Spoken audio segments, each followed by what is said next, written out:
teardrops for one heart to carry on. You're way on top now since you left me. You're always laughing way down at me.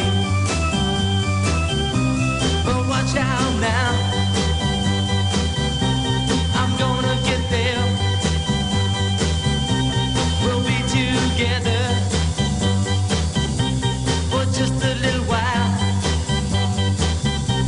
and then I'm gonna put you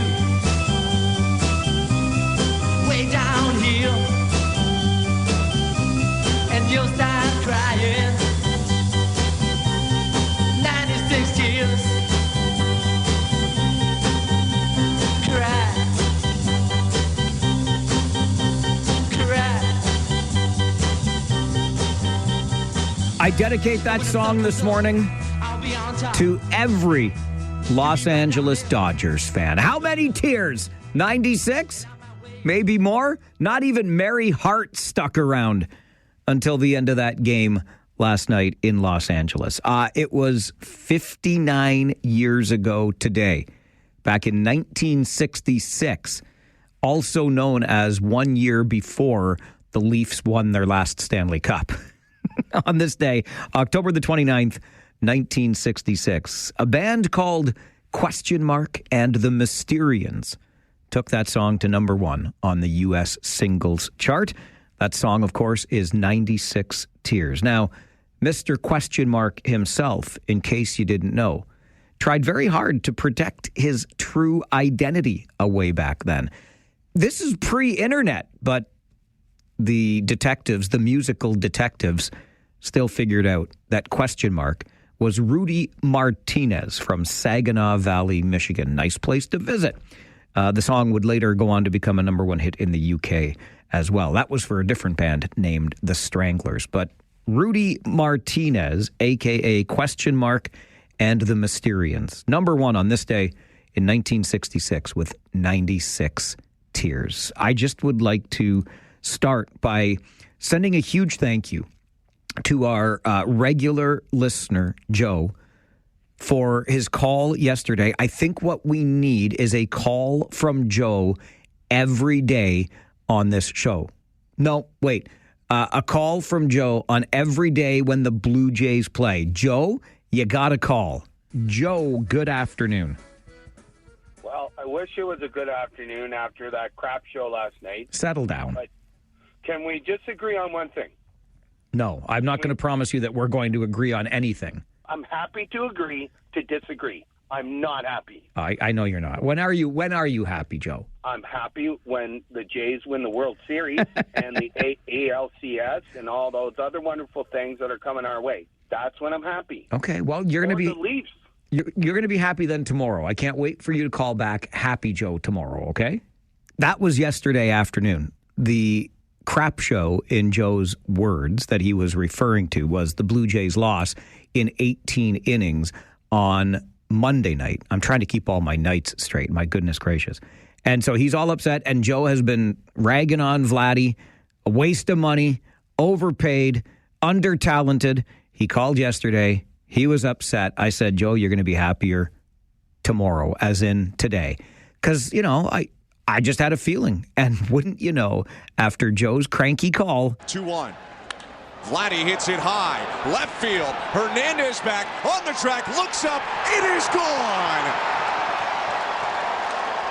Plakatov. Vladimir Guerrero Jr. A game-tying, or pardon me, puts them in the lead with a two-run shot. 2-1 Blue Jays in the top of the third. And you know what? The Blue Jays never looked back from there, going on to win the game. And by the way, Joe, Mr. Overpriced, under-talented Vlad Guerrero Jr., that was his 7th postseason home run, which is a brand new Blue Jays franchise record. Move over, Joe Carter. Vladdy Guerrero Jr. has more home runs in any one postseason than any other Blue Jay ever. So please, Joe, call back and be cranky again today, because we got another game tonight. Let's go to the phones and start our morning off with Doug. Good morning, Doug. Good morning, Mike. How are you? Terrific, thank you. How are you? I'm good, too. It's amazing how adversity brings out shall we say, the worst of some people who otherwise look rather reserved. I've always been very impressed by Dave Roberts, the manager of the Dodgers, because he does seem to be fairly laid back and reserved, but I'll tell you, he wasn't very laid back and reserved when his bullpen coughed up 4 runs last night. In fact, he was pretty so we say, ruffled under the feathers. So, and Joe needs to remember that game went 18 innings. There's how many? Let's see, eight, 9 other guys. How many of the guys on that team? They didn't hit anything either. He's not the only one on that team that has to come through. Last night they all came through, and so I was so happy to see that against the best guy that's ever played baseball in history, they say. So I'm very happy about that. Glad to hear it, Doug. I think you speak for many when you say that. And in fairness, when you're paying a guy $500 million, you do expect him to be the one that's doing all of the things all of the time, kind of like Shohei Ohtani does for the Dodgers. But I got to say, and huge credit, like if I can find Sean M. Haffey with Getty Images, I mean, I got to track this guy down, because on the front page of my morning paper, what a beautiful shot. It shows Vladdy finishing his swing and watching the ball. The Dodgers catcher, I believe that's Will Smith, and Shohei Ohtani turning also to watch the ball that he just pitched and Vladdy hit out of the park. It's a beautiful photograph. It tells the entire story. Vladdy got the better of Shohei in that particular instance. And I guess we didn't need Shohei to slip on that banana peel I was hoping that he would slip on, right? Tony is on the phone this morning, too. Good morning, Tony. Good morning, Mike. How are you? Good, thanks. How are you? Good. I'm good, thank you. Good.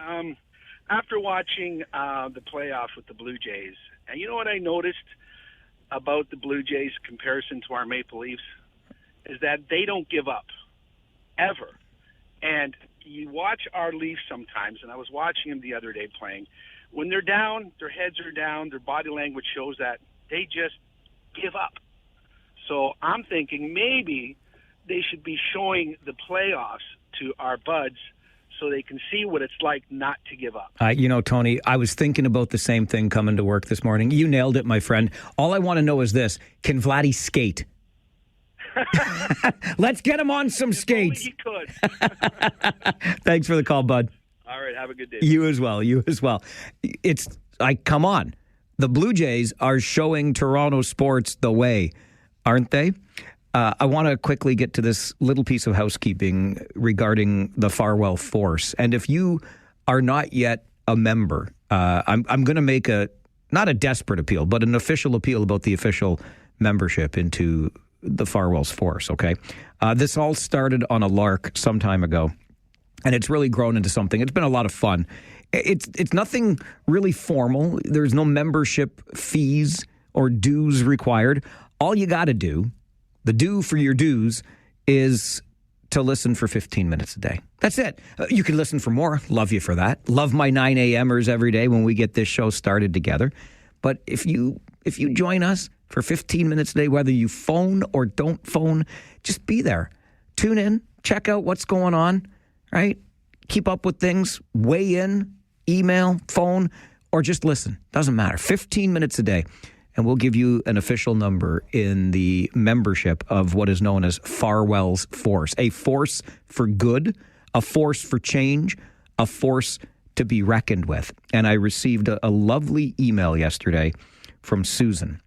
And Susan writes, "Good morning, Mike. My mom moved to KW a year ago. And she says that more than anything else, you and your show have helped her get to know the community. She hasn't called in yet, but I'm wondering if you'd be willing to give her a Farwell Force number and call it out on the air. Her name is Carol, and she moved here on November the 4th last year." So, Carol, in celebration of your almost 1-year anniversary in this region, absolutely, you are now official Farwell's Force member number 192.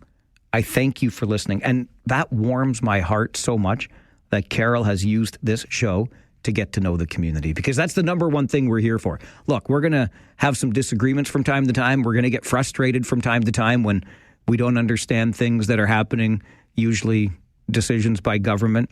But we're here to keep up with what's going on in this region, have a little bit of fun along the way too. And I'm so glad, Carol, that you were able to use this show to learn more about this community. I hope you love it as much as I do. Welcome. November the 4th, we'll probably have to find another way to give you an official shout out to mark your 1-year anniversary here in the region. But you, Carol, are number 192 on the official list of Farwell's Force members. Thank you so much for that. Wouldn't you know, another Carol also chimed in since yesterday. In fact, since the last time, and I think it was Monday, we put out our call for Farwell's Force members. We have added Allison and Ian and Michelle and Tommy and Scott P. Because there are other Scotts on the list. And then Marty, and then Carol at 192, and the other Carol who just chimed in at number 193. So my not so desperate appeal is this. Look how close we are.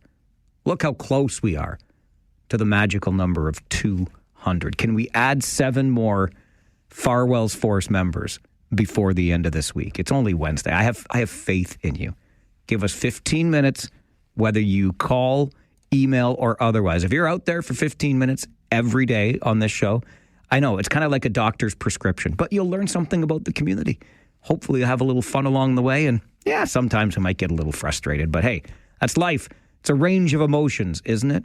7 Farwell's Force members away from 200. Let's see if we can get there. 1, 2, 3, 4, 5, 6, 7, 8, 9. All right, let's go with 5. How's that? Your Farwell Show 5 for this Wednesday morning, the 29th of October. Number 1, no, you are not dreaming. I mean, how can you dream if you never sleep? These Blue Jays have been keeping us up late at night and keeping us cheering with every swing, and last night was no exception. 6-2 with 2 outs and a runner on third. The 2-1. Cole hits it in the air out to left. Straw going back, makes the grab. The Blue Jays tie the series. One night after heartbreak, they beat the Dodgers 6-2, and it is a best of 3 now for the World Series. Somebody better pinch Canada, because we are dreaming. Game 5 goes tonight. Game 6 comes back to Toronto on Friday. You can hear tonight's game on 570 News Radio or watch it on Sportsnet. Game starts at 8. Blue Jay Hunter joins us on the show this morning at 11. Number 2 on your Farwell Show 5 this morning. It's decision day at the Bank of Canada when it comes to the interest rate for the money you borrow. Most economists are expecting the bank will deliver a second consecutive cut this morning. Number 3, Hurricane Melissa has made landfall in eastern Cuba as a Category 3 storm. More than 700,000 people have been evacuated as the storm is expected to unleash catastrophic damage in some areas and drop up to 50 millimeters of rain. Number 4, Ontario Premier Doug Ford calling a fixed election date rule his government is proposing to get rid of a, quote, fake law. Attorney General Doug Downey announced Monday that the government intends to scrap fixed election dates, calling them American style. And number 5 on your Farwell Show 5 this morning, the Ontario government is proposing to limit debate and avoid public input on 3 pieces of legislation, including one that would end the province's speed camera program. Premier Ford, as you know, has been vocal over the past couple of months in his opposition to speed cameras, calling them a cash grab. NDP leader Marit Stiles says matters in all 3 of the bills deserve public scrutiny and attention, but this government is not interested in debating the issues. And that is your Farwell Show 5 for this Wednesday, the 29th of October. Speaking of debating the issues, I'm not sure there was a whole lot of debate around the performance of the Canadian national anthem before Game 3 of the World Series in Los Angeles. So this was Monday night's national anthem as performed by J.P. Sachs. In fact, we got an email on the show yesterday from Yuta who said that the performer, J.P. Sachs, should go to jackwagon jail for this rendition of the Canadian national anthem. Oh, Canada,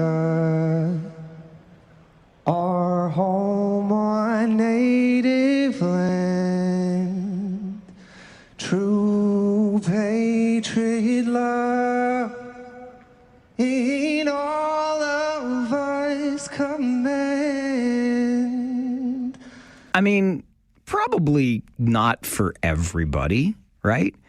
And then I got an email last evening, just as the Jays game was starting, the anthems had been performed, and Deborah Cox performed the Canadian national anthem. And Barb, in her email to Mike at 570news.com, felt as though Ms. Cox may have just been trying too hard. Oh, Canada,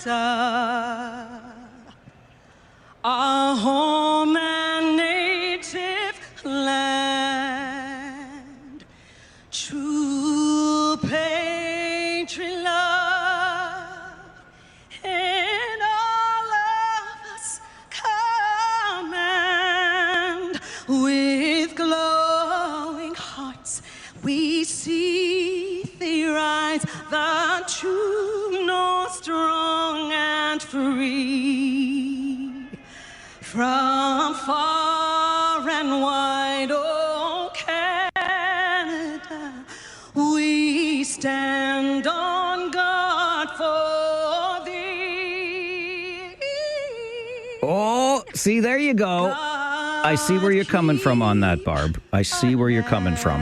Or I hear where you're coming from on that. Lovely voice, Deborah Cox, but maybe we're goosing it a little bit there. It's a national anthem. I prefer my anthems just delivered as they were intended to be delivered. But I guess when you're performing for the World Series, you want to put your own little spin or stamp on things. After all, you have a very attentive and large audience. Which brings me around to the question I would like to ask you, because clearly J.P. Sachs on Monday did not impress many.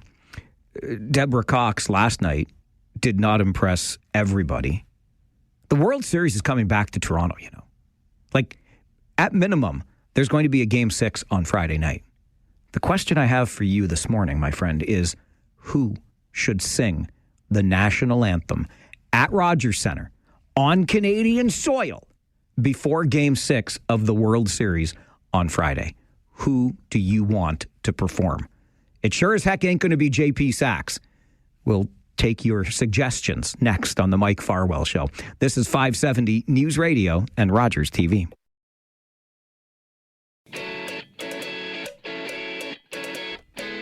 Did I ever go down a rabbit hole this morning? The controversy that swirls around the performances of our national anthem at World Series games so far in Los Angeles. We're coming back on Friday night for Game 6. Who should perform the national anthem? I'll just quickly tell you the first name that came to mind for me. Anne Murray. Who else? Who else should sing the anthem? When I went down that rabbit hole, I found another idea, but I want to hear from you. So let's go to the phones. Chris, who do you think should sing the national anthem before Game 6 on Friday? By far, Brian Adams. His name crossed my mind too. Brian Adams, excellent choice. Or Michael Bublé. The Boobs, not bad. Can we call him the Boobs? Actually, I think I just made that up. I'm not sure I should have said it. All right, Chris, appreciate the call. Brian Adams, absolutely. But then maybe Michael Bublé too. Mike, what do you say?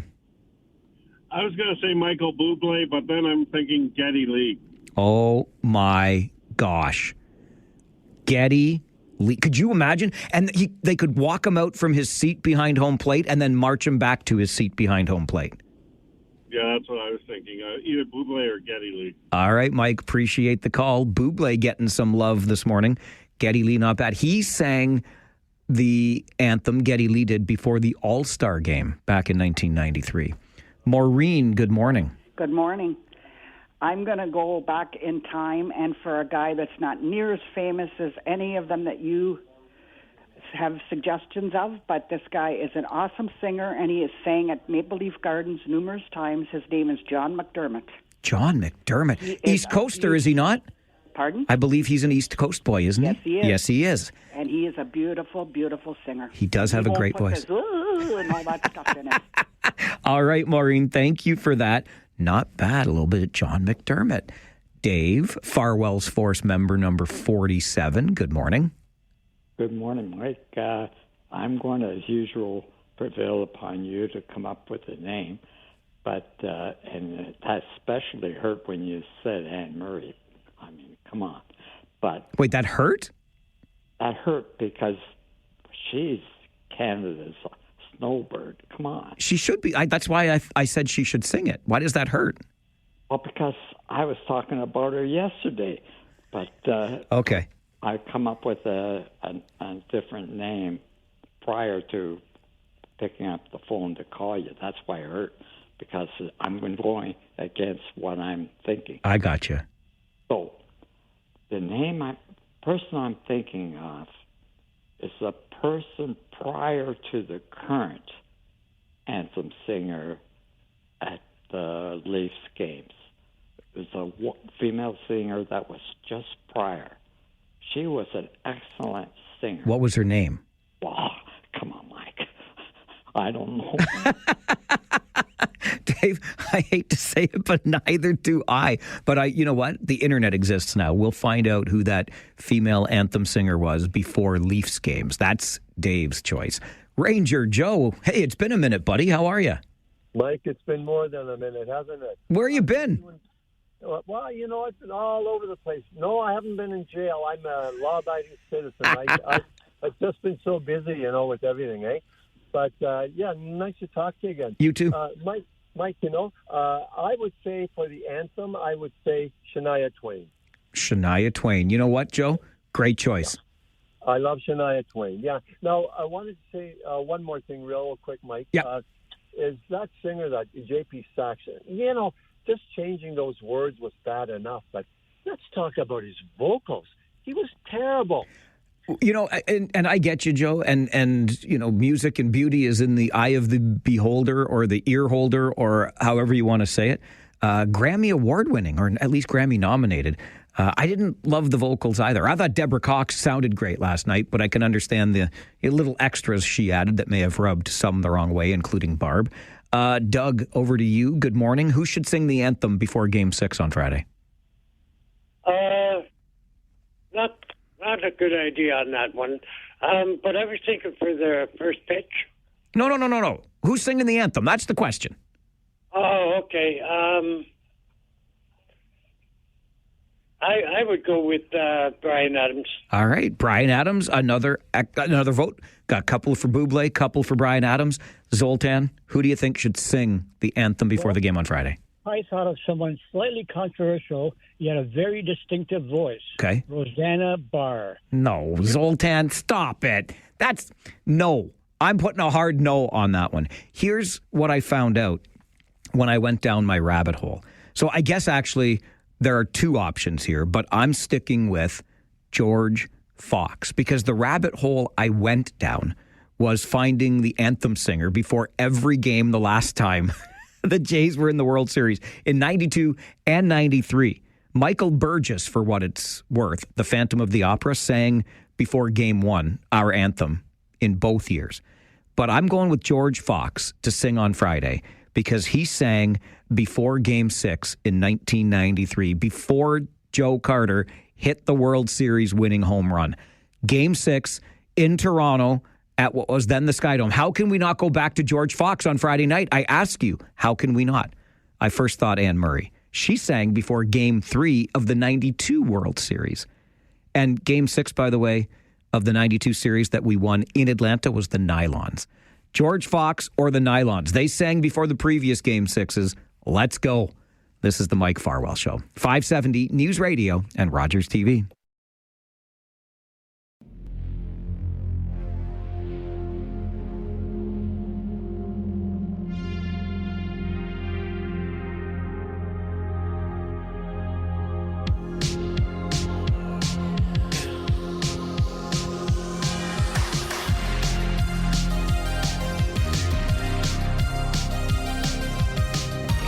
Something we mentioned, at least in passing yesterday, and we'll dive into more detail here this morning, is the violence that our paramedics are facing while on the job. In the line of duty, they are facing increasing reports of violence. Joining us in studio to talk more about it, John Riches, who's the Chief of Paramedic Services here in the region. Good to see you again, John. Good morning. You as well, Mike. Thanks for having me. And along with John, we've got Nathan Hughes here, who is a training specialist with Paramedic Services.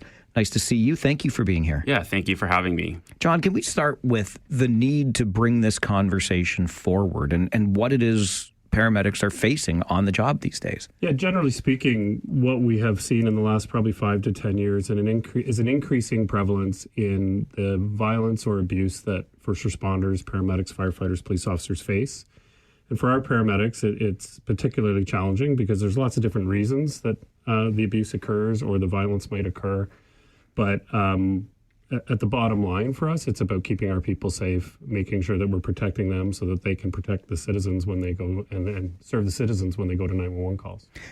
When we see these incidents of violence, are they being perpetrated by the people that paramedics are responding to in an effort to help? Yeah, I'd probably pass that one to Nathan, but I would say yes, it's happening sometimes from patients, but also bystanders and family members and other members of the public on the calls. But Nathan has more information on that. That's great, because that's why I asked about it, Nathan, because when I thought about this before the conversation, I mean, obviously when you're responding to calls, you are not meeting people in their best moments. So I think that just kind of goes without saying that their reactions can be completely unpredictable. Yeah, so for paramedics and being a frontline paramedic just 6 months ago, we have situations where the patients themselves, they can be experiencing a medical condition that's causing them to act out or experience violent behaviors. But also for some of the people in and around that patient care where they feel that loss of control and they don't know how to take control of that situation and may not see that the paramedics have that authority, that knowledge and experience to help. So when they don't feel like the paramedics are doing what they think that should be done, it can lead to some escalating behaviors that do have an impact on the paramedics in the moment, but also as they're recovering from that violent situation as well. One of the other things I had thought about ahead of this conversation was training. And with you as a training specialist, it's perfect. Obviously, we would, I think, understand the training that a paramedic goes through to be able to do the job, to be able to administer the care. But what about de-escalation and how to respond when faced with violence? Is that part of the training? Yeah, so we're doing a 2-part training program for our paramedics. The first part is going over de-escalation strategies that they can use, looking at the verbal and nonverbal de-escalation strategies that they can use.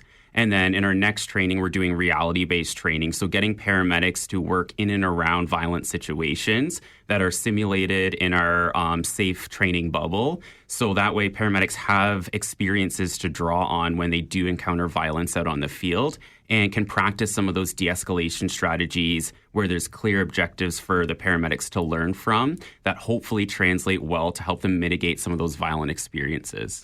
What sorts of experiences are paramedics having when it comes to the violence that they see or face? Yeah, so we're seeing paramedics that experience violence, physical, verbal, sexual harassment, sexual assaults out in the field.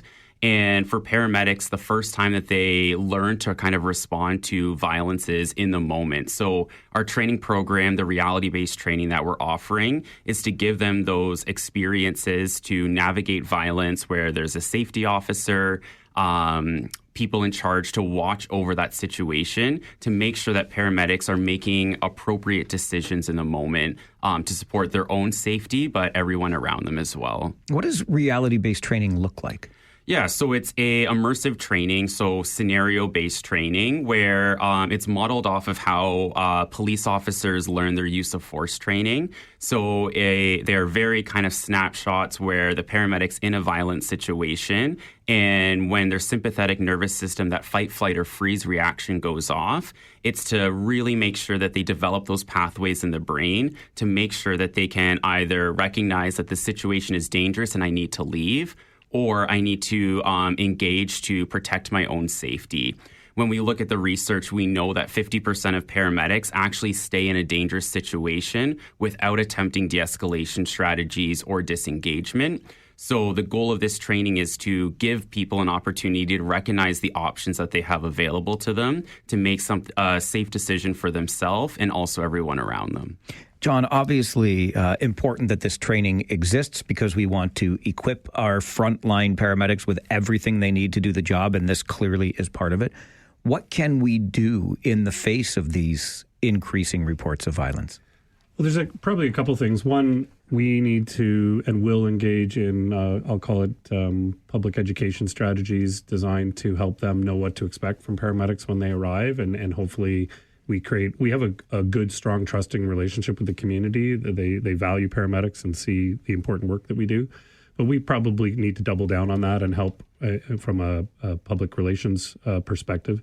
The other thing is at the federal government, there's two separate bills out right now that are being contemplated related to adding some criminal code language to things like assaults against first responders. As you may know, and as your listeners may know, there is very specific language about what happens when somebody assaults a police officer. But that language isn't as specific related to paramedics or firefighters or other first responders. And so we fully support that legislative change, and hopefully it'll pass through the federal government. We think it is a tool that can be used when the violent incident is something that was intentional and criminal in nature.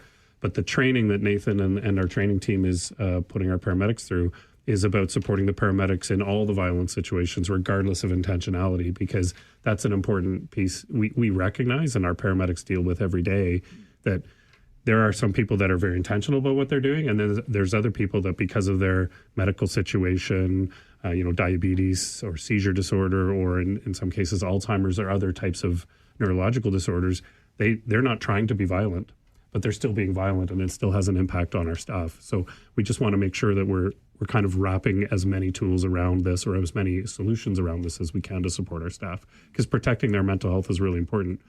I would argue the public wants paramedics to have a 30-year successful, healthy career, because a 30-year experienced paramedic is invaluable in terms of taking care of you in your time of need. Sure. Nathan, that just makes me think, as John's talking about a patient and whatever that patient may be experiencing when you respond, and you alluded to that earlier as well. If somebody's watching as a bystander, if there's a crowd around, I wonder if what you are doing, the care you are administering, may look violent, or the people watching may not understand fully. If they're in a seizure, if they're lashing out some way physically, that there may be restraint required on the part of the paramedic. Yeah, so supporting our paramedic safety kind of in the moment is something that this training and the education that the public needs to know, is that in some situations, paramedics may not be able to get consent from an individual. That person might have an altered level of awareness. They might not be rational in those decisions. And for us to deliver that life-saving care, sometimes there are things like restraints that need to be applied to make sure that we can provide that care safely, especially in the absence of some of our allied agencies in those moments where we're trying to provide the care while we're waiting for extra support.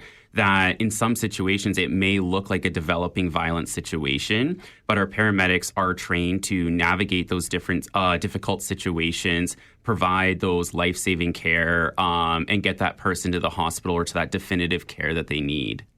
John, is this something that we are just talking about more now, or raising the awareness of, or are these incidents of violence happening more frequently? Is it more common now? And if so, do we know why? Yeah, so that's a great question. I would argue that the answer is probably both. As a frontline paramedic myself for many years, the situations that I experienced a number of years ago are different than what our paramedics are experiencing currently. So certainly we've seen an increased prevalence. We've also seen an increase in paramedics being willing to report these things from happening, or report these things when they do happen. When I was a paramedic, you just kind of said, well, someone lashed out at me. It is what it is. And you just assumed that it came with the job, right? And the important thing, the cultural change now is it's not part of the job. No one should be expected to be subjected to violence in doing their job. It's that simple. And so we're trying to support a culture. And I think in the case of the training that Nathan and the team are putting our staff through, we have full buy-in from our paramedic union. We have full buy-in from our Joint Health and Safety Committee. This is a whole of service approach to this training, which demonstrates, I think, the cultural change that people are saying, no, I'm going to report this because, yeah, someone took a swing at me and I'm not hurt, but that patient could take a swing at a paramedic on the next call and they could get hurt. So it's about doing those things. The other thing I think is we can't overlook or understate the change that's happening in society in general with respect to socioeconomic situations for people. They're really struggling. In the health sphere, we talk about social determinants of health a lot, and the more access people have to primary care, or the more access people have to good, stable income and food security and things like that, generally they're healthier. Well, when those things aren't there, they're not as healthy, and also that can lead to frustration and also behavioral changes in the people that we're supporting. So I think there isn't one answer that says, why is this happening now? I think it's a combination of those things. We really took this training on, and Nathan's been our project lead, really because we watched this happen in Peel Region. This started in Peel Region with their paramedic service, and it became really prevalent across the province amongst paramedic service leaders that this is something that needs to be scaled out across the province. So kudos to our colleagues in Peel Region. They've really been the leaders on this. But it's in Halton, it's in Durham, it's now here in Waterloo, and we're trying to spread it across the province because we think it's really important. I couldn't agree more. And you alluded earlier to the desire that we would all have, and that is that our frontline paramedics have a 30-year incident-free, fulfilling career. How do these increasing incidents of violence impact recruitment, retention, scheduling when people have to be off because of injury? Yeah, so it impacts it in a number of ways. I would say at the recruitment level, what we have seen in the last 5 or 6 years, and I may have mentioned this to you before, Mike, is 10 years ago we would have 400 applicants for 30 jobs. Right now we're seeing a couple hundred applicants for 30 or 40 jobs, and as also because council supported such growth in our service, we're hiring a lot right now. And I think there's a number of reasons why we're not seeing as many applicants. One could be this topic and people going, I'm not sure if I want to do that for my career because of that reason. But I think another reason is the pandemic really made people really think, do I want to get into healthcare? And we've seen this in nursing and other healthcare fields as well. So there could be an impact on recruitment. Certainly the impact on our existing staff, which are our most valuable and most important resource. I can put as many physical ambulances and stretchers on the road as council gives me approval for, but it doesn't matter if I don't have great staff responding to the calls. And I can't understate, or I can't overstate, I guess, when people are subjected to these types of traumatic, violent, assaultive type situations on a daily basis, it affects their mental health. And when it affects their mental health, then that means their contentment being at work, their ability to do the job, because there's a lot of demands put on paramedics on every call they respond to, is impacted. And then you also hit about scheduling and stuff. Yes, we have paramedics who end up going off work on WSIB-approved absences as a result of violence that they've experienced in the workplace. And we would like to see those things be eliminated altogether, those incidents from happening. But if we can't eliminate them, because we can't predict what's going to be at the end of every 911 call we respond to, but if we can't eliminate the incident from happening, what can we do to support paramedics so that they feel protected, they feel they've got the tools they need, and hopefully that we will see a reduction in the number of WSIB lost time days due to this type of situation. And then really it's about protecting the staff in general so that they can enjoy a long, healthy career. I mean, this is a rewarding career. I've been doing it 30 years and love the job, but I'm also trauma exposed, just like Nathan and all our other paramedics. I've experienced significant traumatic events. And so how do we support our staff so that, knowing they're going to experience those events, how do we support them so that they can still thrive and still go home to their families and have a good work-life balance and come to work and do the great jobs that they do? It's kind of about doing all of those things at once, if that makes any sense. Yeah. Nathan, what inspired you to this line of work? I was a lifeguard in high school. So being a lifeguard, you always train for an emergency to happen within the pool. And when I did my university degree, I did biomedical sciences and gerontology. So the two of them, there's a passion for human sciences and as a lifeguard, just wanting an emergency to happen. This career basically just fell right into my lap. And in the context of violence and harassment, I put the uniform on just like everyone else. I come to work just like everyone else, and to deliver that excellence in patient care that Waterloo has been doing. And the reality of the job, what this school doesn't teach you is that violence does happen. When we look at our paramedics, through this survey that we just put out, 9 in 10 paramedics have experienced some form of violence, aggression, or harassment out on the job. And we don't really think of that too often. If you eliminate all of our new hires, so those working less than 6 months, that increases to 95% of our paramedics have experienced that. So when we're thinking about ways to prevent violence, violence is still going to happen. There are going to be reasons why people are violent towards paramedics. That could be because of those seizures, those diabetes situations.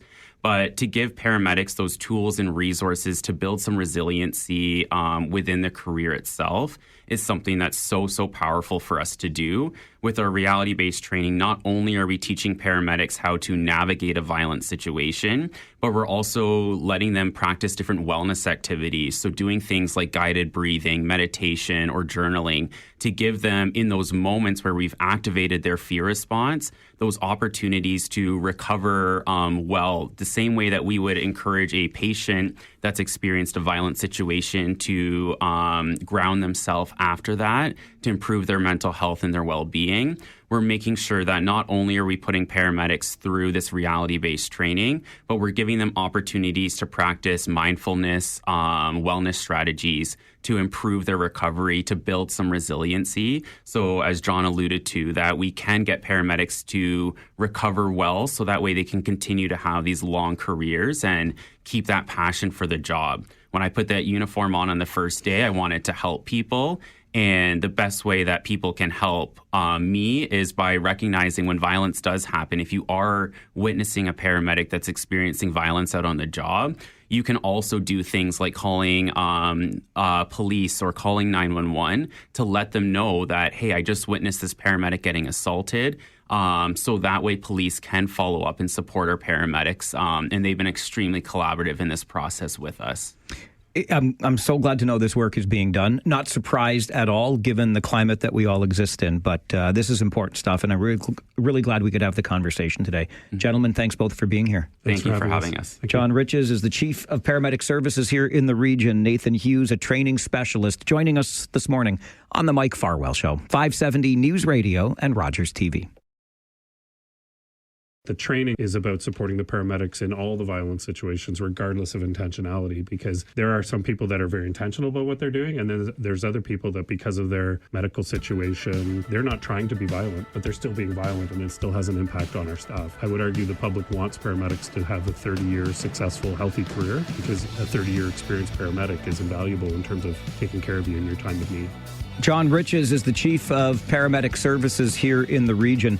Joined me this morning alongside Nathan Hughes, who's a training specialist with Paramedic Services. And just to draw the curtain back for you, I spent a moment during that commercial break in conversation with Nathan and John Still here in the studio. Nathan is a younger man, and I just looked at him and said, I mean, he's incredibly well-spoken. Clearly, the training is in good hands, but even, taking that a step further with paramedics like Nathan on the job in this region today, it makes you feel that the service is in pretty good hands right now. But when I read the story about these incidents of violence that our paramedics are facing, I was very interested in having the discussion on the show because, as I said at the outset, I mean, obviously paramedics are not meeting people, and I've said this about policing before too. I guess we could add firefighting, and emergency responders are not meeting people at their best moments, right? And so who knows what's going through us as the person being responded to, the patient, the victim of an assault, whatever, the victim of a house fire, you name it, what that does to us and how we present to the people that are there only to help us, to protect our person, to give us the emergency medical care we need, to protect our home and property in the case of fire, you name it. I can only imagine the sorts of experiences these frontline emergency personnel have. So I think it's twofold here. One, it's good that we can have these conversations. And two, it's good to know that this training is in place, so young paramedics like Nathan will have these decades-long careers doing what they do. I've got to get you to the 570 News Center for an update, and then Wednesday mornings at 10, Blacklock's reporter joins us, minding Ottawa's business. We spend how much on lounge furniture? Come on with your coming on. This is the Mike Farwell Show, 570 News Radio and Rogers TV.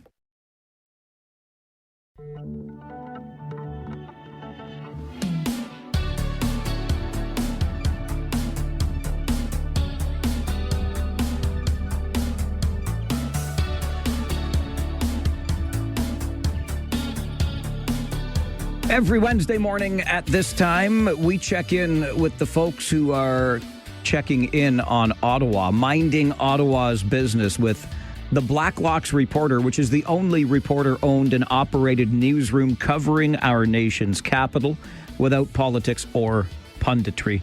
The managing editor there is Tom Korski. He joins us for these weekly chats. Tom, as always, a very good morning to you. Good morning, Mike. I know there is an effort, and there has been pushback against the effort to get federal employees to return to the office for more working days in office as opposed to working days from home. How's this going at Global Affairs of late? It's not successful, and in fact, they have a well-being ombudsman. Who knew that?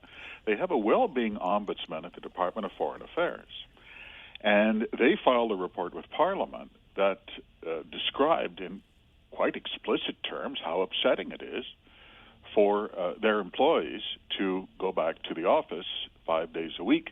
Eventually, currently the policy is at least 3 days a week. In fact, there were more complaints of stress and heartache from diplomats who work right here in Ottawa than there were who are working in war zones abroad. I have to say, Mike, I know this will sound snide and smart-alecky, but when you read the Ombudsman's report, it was like calls to the kids' helpline. What did they say? You need more than just words, wrote the Ombudsman. You need real and accessible support that helps you feel safe, understood, and cared for. Change is hard. I'm quoting from the report. And it's not just having to not work from home anymore. Did you know, Mike, that, for instance, quote, physical changes like renovations have added to feelings of instability, end of quote. Someone put a new coat of paint on the drywall and they moved my cubicle. But Tom, are you kidding me? I wasn't consulted on the color, though, Tom. Honestly, some of you told us return to office mandates often feel like they prioritize compliance over your well-being. End of quote. You know, Mike, I, like many others, have been in the private sector workforce since I was 16. I have never worked in a place where anyone cared about my feelings, let alone asked whether I felt cared for. It's good for them. Well, but Tom, you know what you were missing is the well-being ombudsman. That's what this role has been long missing from our workplaces. Yeah, no, I had a foreman, and he did not ask if I felt cared for. Never came up. I had one of those too. I recall those days very fondly.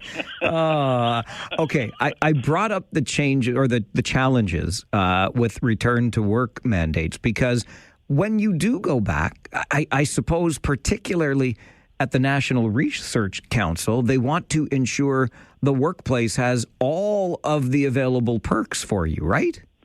Well, they have a green energy materials office in Mississauga on Speakman Drive, and it is really something. I've never been there, but I've seen the architectural drawings.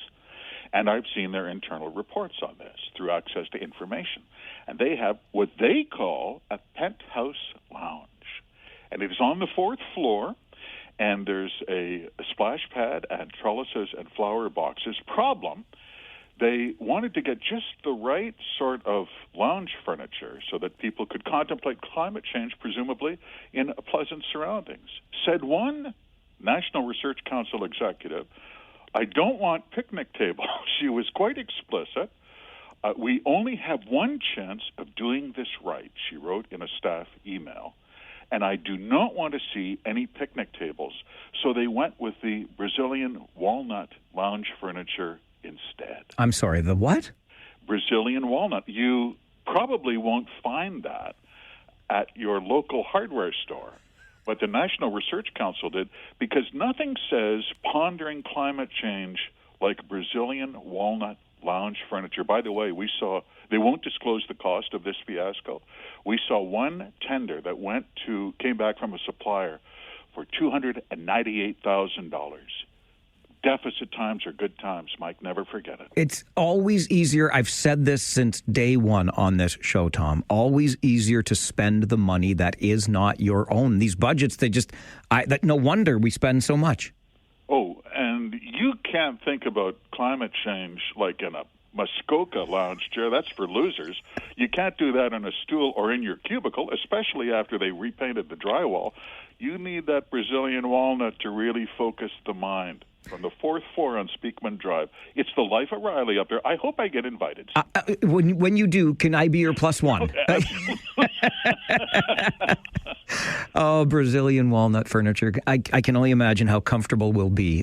Let's talk about our Prime Minister for a moment. Are we going to learn what Mr. Carney has by way of stock holdings?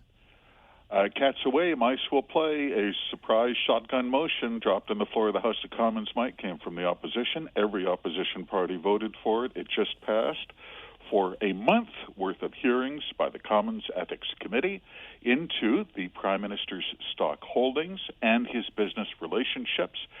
And they will summon for questioning hours and hours of questioning. Prime Minister Carney's chief of staff, his senior aide, clerk of the Privy Council, and former business associates with Brookfield Asset Management. Liberal MPs were upset.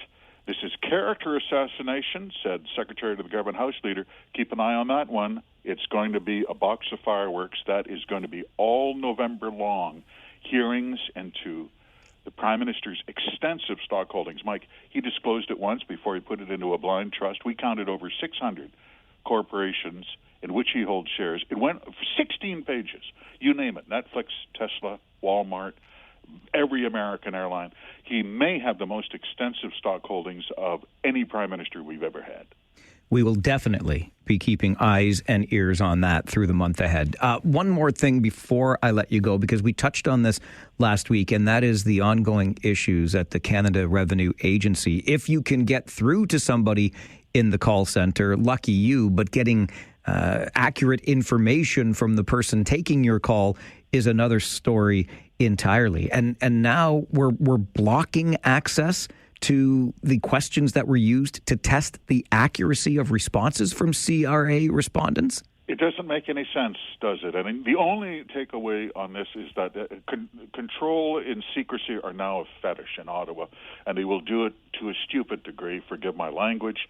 The auditor's office composed 167 test questions that they used, had auditors call in posing as tax filers to see if they got the correct answer. They won't release the text of the text questions. We've asked. They won't release them through access to information. We asked. There was an identical audit 8 years ago under then Auditor Michael Ferguson. He passed away, and he was a great Auditor General, and he did release the sample test questions. They were not controversial. What were some of the questions, Mike? How long do I have to keep the purchase papers for my rental property? Was one of their test questions. The correct answer, by the way, is until the end of time. And the vast majority of call center agents didn't know that. But now secrecy is just so, that's their reset place. That's their happy place. It's nobody's business. But ironically, it is public business, isn't it? It certainly is, and we're glad that you keep your eyes on it for us. Tom, always appreciate the chats. Thanks for being here. Thank you, Mike. Tom Korski is the managing editor with the Blacklocks Reporter, the only reporter-owned and operated newsroom that covers our nation's capital. And you can find them online at blacklocks.ca. A subscription-based, well worth the price of that journalism. I assure you that. Just those tidbits alone would be enough. It's why our good friend Ernie says he loves and hates this segment at the same time, but certainly grateful for resources like Tom Korski and the folks working at the Blacklocks Reporter. I just can't get over, and that's why I had mentioned to you before the news update at 10, they spent how much on furniture? Listen, I work in a business that has its share of perks. We talked about this the other day. Nothing extravagant. I mean, way back in the music days, there were CDs aplenty going around. We're never short of T-shirts or coffee mugs, for example. I have had some very nice pens given me. In fact, I'm holding one right now from our Child Witness Center, which I quite enjoy. But even in the workplaces, I mean, some of the bigger stations that I've been a part of that welcome in bands or other, high-profile guests, we had some lounges. I remember a leather couch in one of the lounges in one of the radio stations I worked at in Toronto many, many years ago when leather couches were all the rage, of course. But honest to goodness gracious, this rooftop patio at a building in Mississauga for our National Research Council. Heaven forbid you do the shopping at your local Home Hardware, right? $296,000 in Brazilian walnut furniture. Because why? You can't just have a patio table in the workplace lounge. It's incredible stuff, but I'll just go back to what I said. The easiest money to spend is that which is not your own. And you wonder why deficits balloon. How about we just go back to the very existence of a well-being ombudsman with global affairs? That is a role that was hired for. I wonder what would happen if I asked to get one of those. Listen, my well-being is fine, except when I hear some of the things that are going on with my tax dollars. Then it gets a little less than fine. I'm not sure there's an ombudsman in the world that can help me with that. Tom Korski joins us Wednesdays at 10 from the Blacklocks Reporter. We're going to take a quick time out. When we come back, we know it's tough out there for youth when it comes to jobs, but there are efforts to help younger people find that meaningful work. We'll tell you about one such effort coming up on the Mike Farwell Show. This is 570 News Radio and Rogers TV.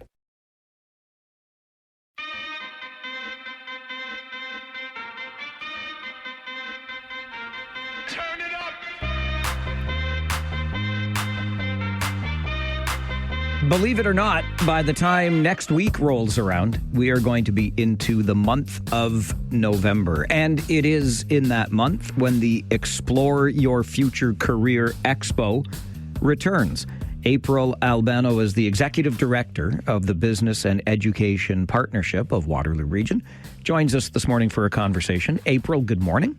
Good morning. Thanks, Mike, for having me. It's an absolute pleasure, and I'm interested in the expo itself. Explore Your Future Career. What is the expo all about, April? Yeah, it's an incredible opportunity for grades 7 to 12 local youth to come and chat with local employers. We have 55 different employers coming, so we ask caregivers to bring their youth to come and experience and to chat about what jobs are available and what is happening in the world of work and in industry. So it's a direct connection for these youth to see what's going on and what's available in work. I love to hear that, especially when I hear youth being served through such an expo, because that's what really caught my attention, April. I think we all recognize that it's been tough out there for young people when it comes to finding work. So how does an expo like this help to sort of bridge that gap and help us tackle this youth unemployment crisis? Yeah, so an expo is a really neat, well, specifically this one, and we're really proud of this. We're targeting as young as grade 7 all the way to grade 12. So I think when people traditionally think of an expo, they're looking at post-secondary grads who are going with resume in hand and having an interview on the spot, for example. And what we're trying to do is to make this a really approachable event where every booth has something experiential to bring a young person in to start the conversation. Usually they've never done this before. And then we encourage caregivers to come too, because we know how influential a caregiver is into the choices a young person makes once they finish high school and they venture on into their post-secondary pathways. And so for employers, this is an opportunity to get directly in front of youth and to show them and to talk to them about what opportunities exist in their industry. And a big thing, which is interesting, is on the minds of so many parents that I talk to these days is how is technology really shaping the world of work for our youth and for those like our children in our home. And so this is an opportunity for organizations to speak to that directly and say, these are the skills we're needing and that you'll need in the future to land an employment opportunity with us. Speaking of those skills needed, one of the challenges that we have have heard about when it comes to young people in particular and the workforce. It's that these traditional, if you will, entry-level jobs in some cases, the jobs that I might have had when I was younger, but these days may have been replaced by AI. How do we go about preparing these young people for industries that have been so disrupted by artificial intelligence?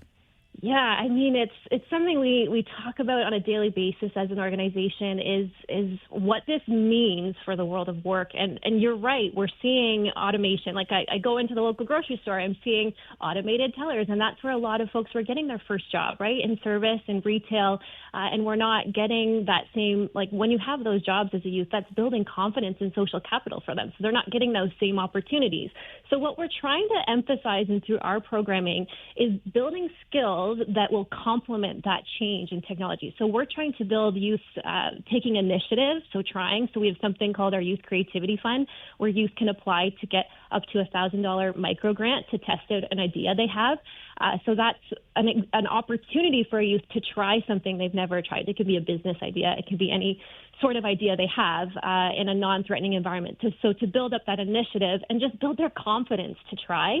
And then we're also trying to get them to build up their creativity and adaptability. So those skills that can go alongside, no matter what changes in technology happen, that will be important. So that's what we're hearing from employers, is that they want youth and talent who are ready to adapt, who are creative, and who can solve problems.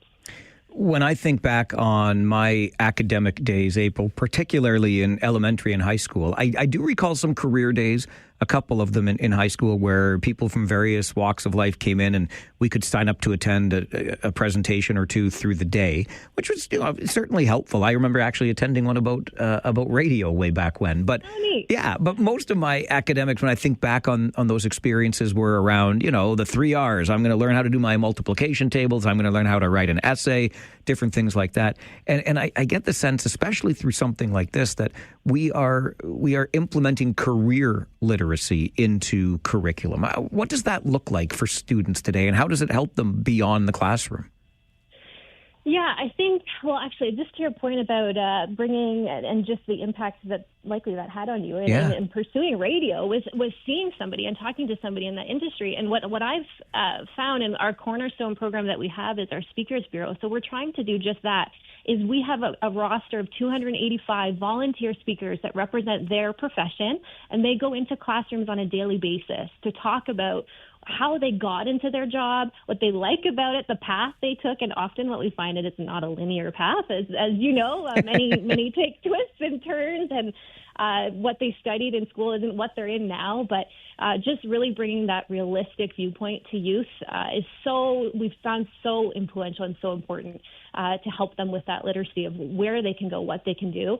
Another thing we're doing is we work with the Catholic Board in particular with we do professional development days, so they have PD days, and we're doing a tour with P&H Milling actually coming up, where we bring in guidance counselors, we bring in co-op counselors, and any teachers who are interested to tour through their facility and to learn firsthand, so they can take that knowledge back and that real what they're looking for really in P&H Milling and that industry and current trends and jobs that are available and opportunities they have, and they bring that directly back to their classrooms and to the youth that are in their schools, so they're able to showcase what actually exists and what industry needs right now. I mentioned at the outset that this is the Explore Your Future Career Expo, and it's coming back in the month of November. So you've done these before. What has response been like in the past, April, from the students, the families that participate? Yeah, it's been an incredible response. I'll say we started in 2017, and we've done it in various locations. We've been at the Odd, we've been in Waterloo, and this year we're in Cambridge at Tapestry Hall. And we are overwhelmed by the response just in registrations coming. We've more than doubled since our largest number in the past coming. So there's clearly a demand for caregivers and youth to get in front of employers and to explore and to see. So we're excited that we're meeting that demand in the region. But I will say, when we talk with youth, I think the biggest thing is it's just demystifying the future. It's getting youth, just nudging them a little bit and getting them to ask questions, which helps to build their confidence. Because we know youth are so connected online, but that's not the same as human connections. And it can't replace those real human mentors and networks that they need to build. So that's really what it's doing. I think it's building their confidence as well. And then I think for caregivers, as they're coming, it's refreshing their knowledge about the job market. And they're saying they feel more prepared for how to coach and inspire their youth who's in their life to make really strong decisions for their future. It's great to know that these initiatives exist in the community, and I'm sure it will be another smashing success next Monday evening. April, thanks very much for being with us this morning. Yeah, thanks so much, Mike. April Albano is the Executive Director of the Business and Education Partnership of Waterloo Region. The Explore Your Future Career Expo happens, as you heard April just say, at Tapestry Hall next Tuesday. Sorry, I said Monday. It's Tuesday, November the 4th. I had Monday as the 4th in my head. Next Tuesday, the 4th of November, from 5 until 8 p.m. Again, Tapestry Hall next Tuesday, November the 4th, 5 until 8. Students, caregivers, head on out to the Explore Your Future Career Expo. This is the Mike Farwell Show, 570 News Radio and Rogers TV.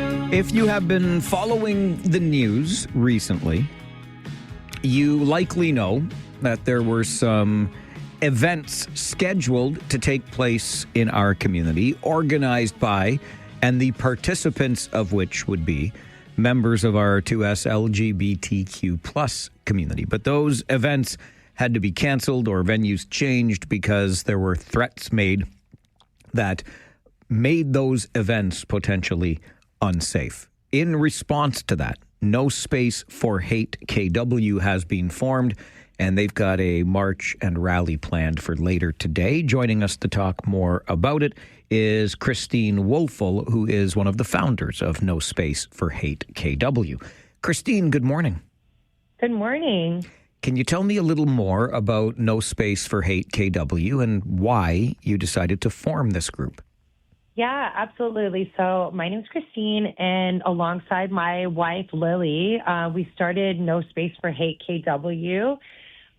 We heard about the events of several events being canceled last week, one from Spectrum and another from TWB Brewery for queer events. And we are event organizers ourselves. We hate to see events canceled in the queer community because we know how important they are to the community. So we wanted to do something after seeing fear and cancellation start to replace celebration and connection.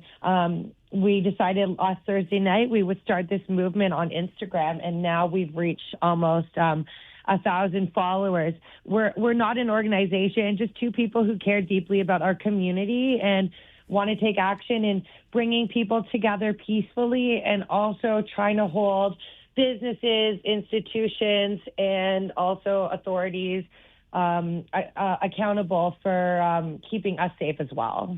I've also been following along online, and just tell me a little more about that, Christine. I mean, not even a week ago, you and your wife, Lily, get this started, and now 1,000 members strong, if you will, is this community at No Space for Hate KW online. What does that tell you about our community? Well, there has been a lot of dialogue from very many angles. Initially, we were going to only have an online movement because many members of the community were fearful about joining in person. But we received many messages very early on that said many people felt that online wasn't enough. We need to meet in person. So we are still running a digital solidarity campaign at 12 p.m. today, where businesses, allies, community members can post a No Space for Hate post to rally online where they feel safe and still safely take part. But we are also holding the event this evening to amplify the message as far as we can beyond the Waterloo region. We've already been in touch with Extra, which is to us LGBTQ plus online publication Canada-wide that wants to speak with us about this initiative, because we think the issues of, safety amongst our community extend way beyond just our region. So we hope that what we're doing here can have lasting effects as well. What does this evening's event look like? What's the plan? So initially, we were going to start at Victoria Park, which is being listed as its reclaimed name as just want to make this right, Willow River Park. So we're meeting there at 6:30 p.m. The walk is ending at City Hall, Kitchener City Hall. Initially, we were going to end the walk at the police station. However, after some response from our community, we realized that a lot of our community members don't feel comfortable with that. We ultimately started this walk to make our community feel safe and in solidarity with each other. So as soon as we received that response, we did a poll last night. We achieved a lot of feedback that people were not comfortable about leading it to the police station. And in response, we changed the location. So it should be about a half-hour walk from Willow River, Victoria Park to Kitchener City Hall, where once we reach City Hall, there's going to be conversations there, speakers, and hopefully we'll have a really good turnout. You mentioned the change in location for the end of the walk, no longer the police station, but now Kitchener City Hall and Carlsare Square. And there's been a lot of dialogue, several posts, Christine, on your social media accounts about police, why they're involved at all, your attempts to communicate with them. What role does the Waterloo Regional Police Service play in all of this? Well, the police service were the ones that announced the threats to these events. So they play a large role because they're the reason that the events were canceled. But the police also are a group that have traditionally alienated BIPOC folks and other people that are marginalized. So there's a lot of talk about centering people, not institutions, folks not wanting officers to attend the event because they make them feel uncomfortable. So while this started as an event to just bring community together, there has been a lot of conversation about safety around police, people calling to defund the police. We didn't start as a political group, so, we didn't want to put out these statements. We're just two people who wanted to create an event to bring people together. But I think it really opened a larger dialogue and a push for conversation around who should get funding, who should be supported to protect the LGBT population, and how we move forward from here. Yeah, because I had noticed in one of the earlier posts that you were being asked frequently, as to the question of why police were involved in this at all. And I really appreciated the response that I heard in that post, which was that everybody has to be at the table so we can listen to one another.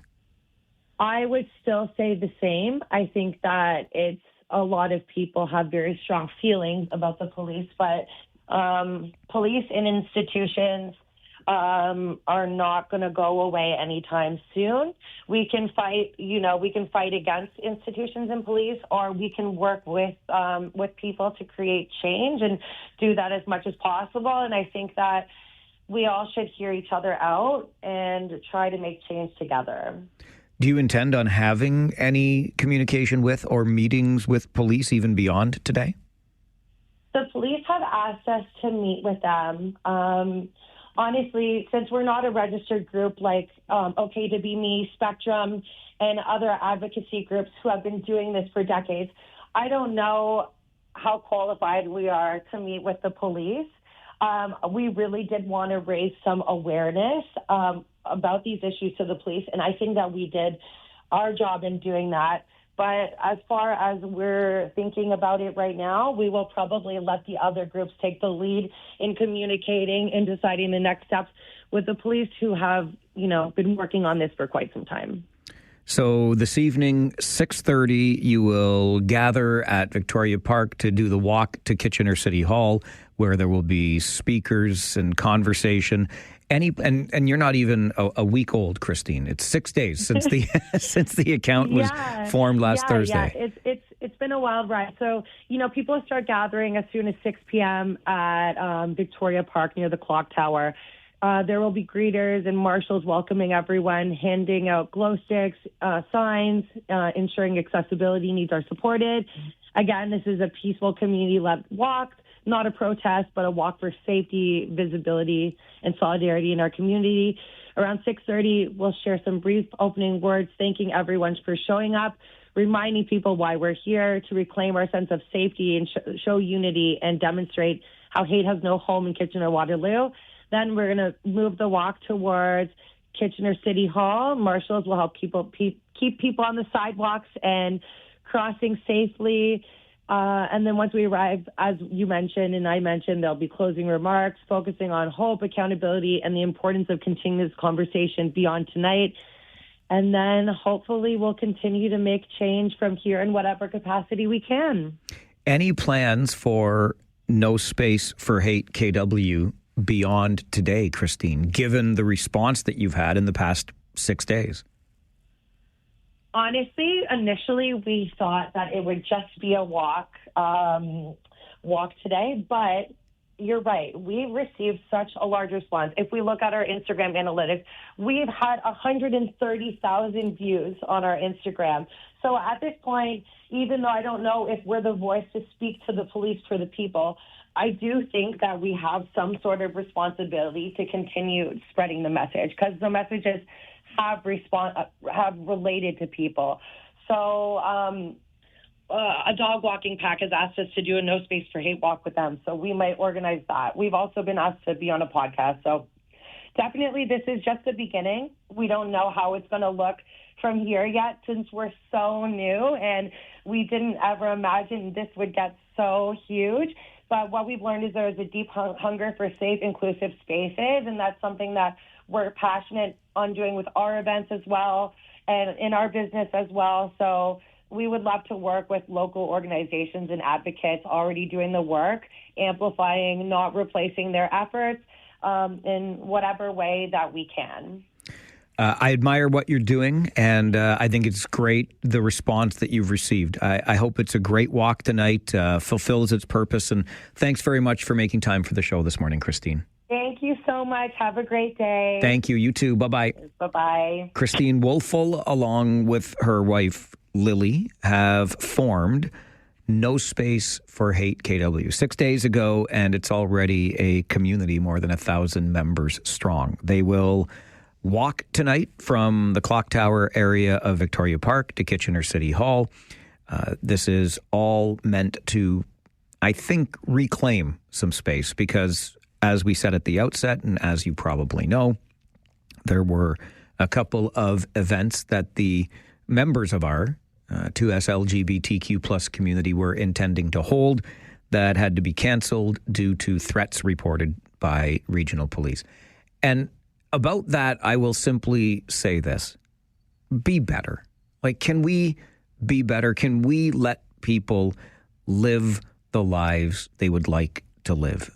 It has zero impact on you. This really disheartens me, especially, and I know I'm showing my bias here, but the event at TWB, Together We're Bitter, the craft brewery, because I love me some beer, particularly craft beer, and the guys at TWB are just utterly fantastic. We had them on the show last year to talk about their event, and it was fantastic. So I'm so disheartened that we as a community can't allow events like that to go on without sticking our noses in them. You don't have to like the event, but you also don't have to participate in it. And you certainly should not in any way try to impede the enjoyment of that event by others. I know this goes without saying, so I'm not trying to be preachy here. I get down onto these soapboxes from time to time, but just please, can we? I know we can be better in this regard, and I expect that we will be moving forward. I hope No Space for Hate has a lovely evening stroll. Weather seems to be suitable for it, so it's going to be a winner all around. And if it's not your jam, it's fine. Go find some peanut butter.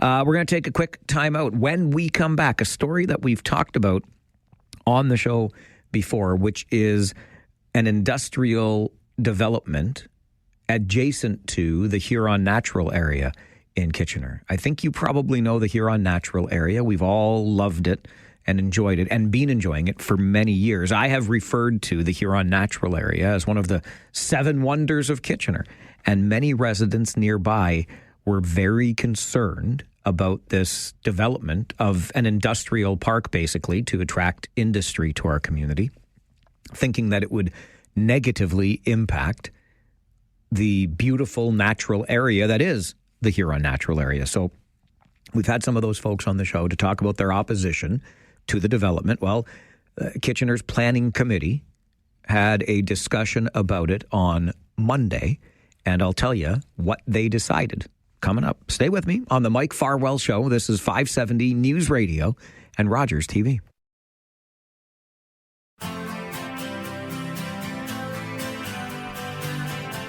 We've had some folks on the show in recent weeks, probably going back several months now, and had them on a couple of times as the city of Kitchener was considering a proposal to create an industrial park to attract industry, attract business to our community. But this particular development would be directly next to our Huron Natural Area, an area that many of us know and love for its beauty, the environmental sensitivity included within the lands, etc. And people who live in the area were strongly opposed to this proposal at the city of Kitchener. It came to a planning committee meeting this week, and ultimately the planning committee decided that this project should go ahead.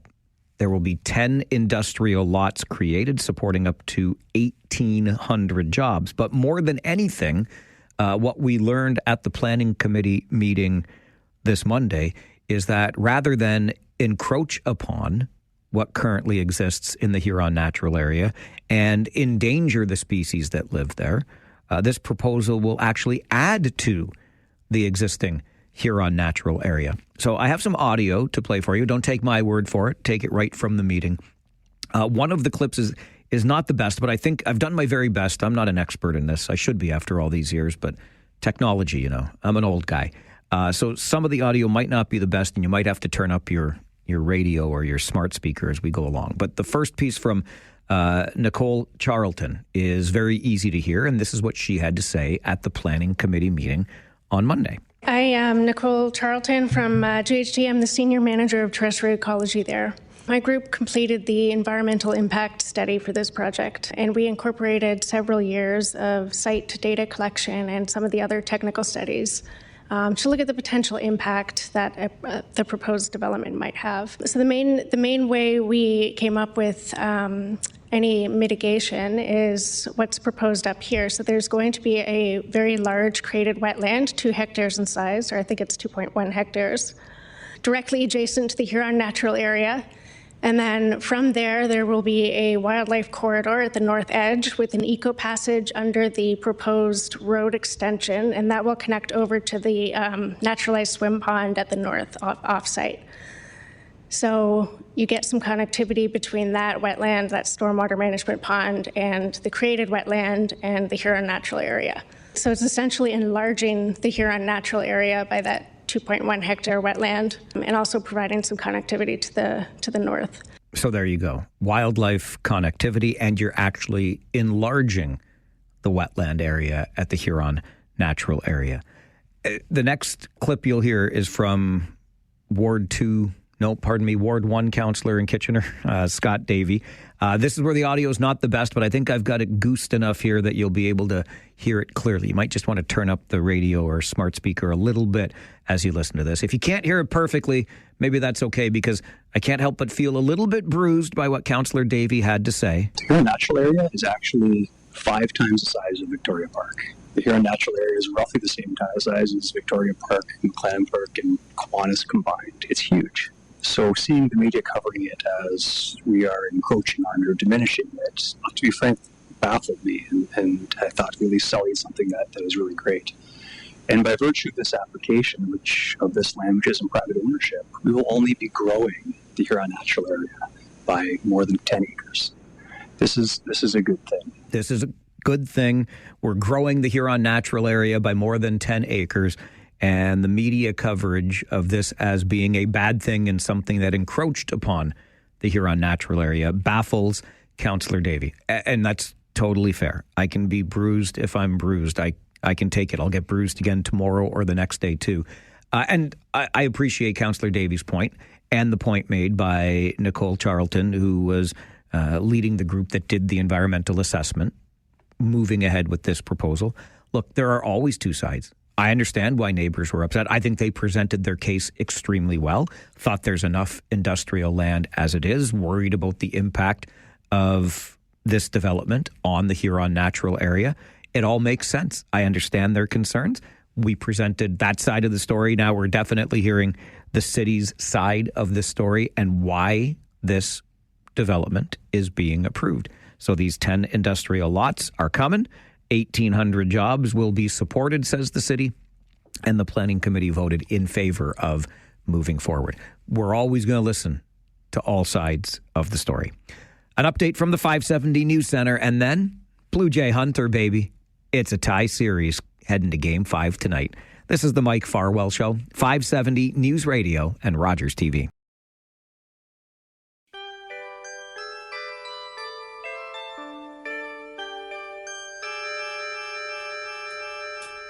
The Whiz Kids had won it, Bobby Thompson had done it, and Yogi read the comics all the while.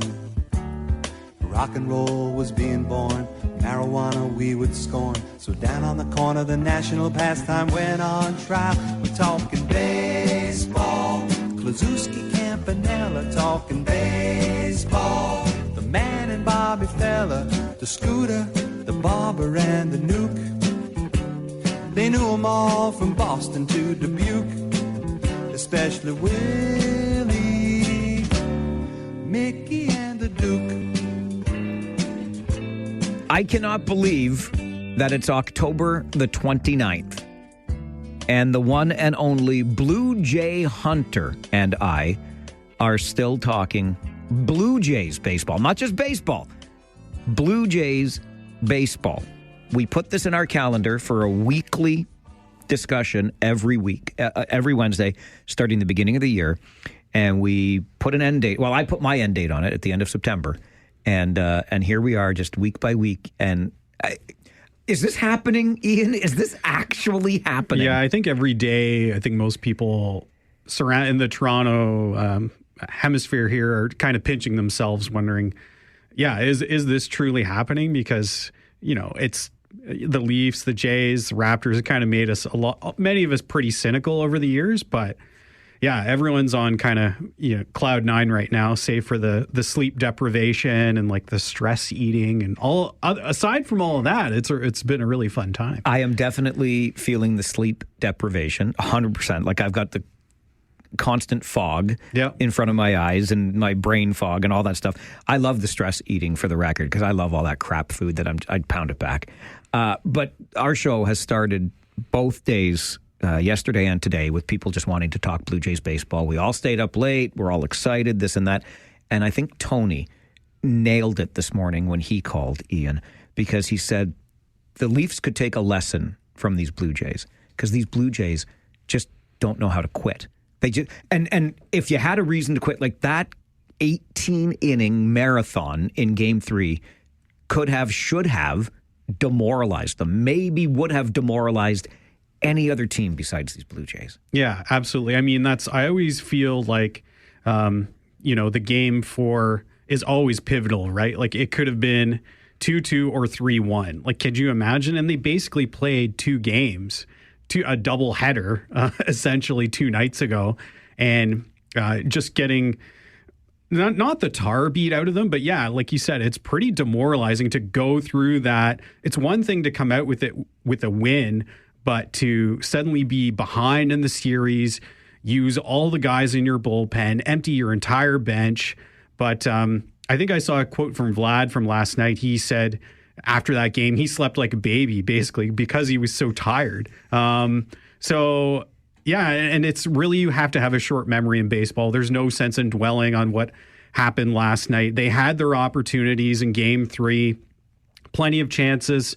They ran into some outs, but now they've evened up the series. It's a very similar kind of tone of what happened with the Mariners, right? Like they went down 0-2 in that series, heading on to the road in Seattle. They had the deck stacked against them, and they overcame that as well. So now they, at the very least, this series is going to end in Toronto, whether it's a game 6 or a game 7. And they did it last night, in my opinion, Ian, in resounding fashion. It wasn't the 11-4 blowout of game 1. It wasn't a 9-run inning. But these guys it was just very Blue Jays, if I can say that. Methodical. They got a good start from Bieber. Vladdy hits the home run. Then they add on just at the right time in the 7th inning. It was a beautiful thing to watch. It was like the Dodgers really didn't have a chance last night. No, at no point. I know that it's always looming. That top of the Dodgers order, It looms with Ohtani there. And I don't think at any point, I don't know about you, Mike, but at no point I didn't kind of feel like the Dodgers were going to rally. Like maybe in the 9th there when they had runners on 1st and 2nd with nobody out, but that was basically it. Like Bieber, he just dotted the strike zone, really didn't give Ohtani anything to hit, and it was a really nice bounce back start from him.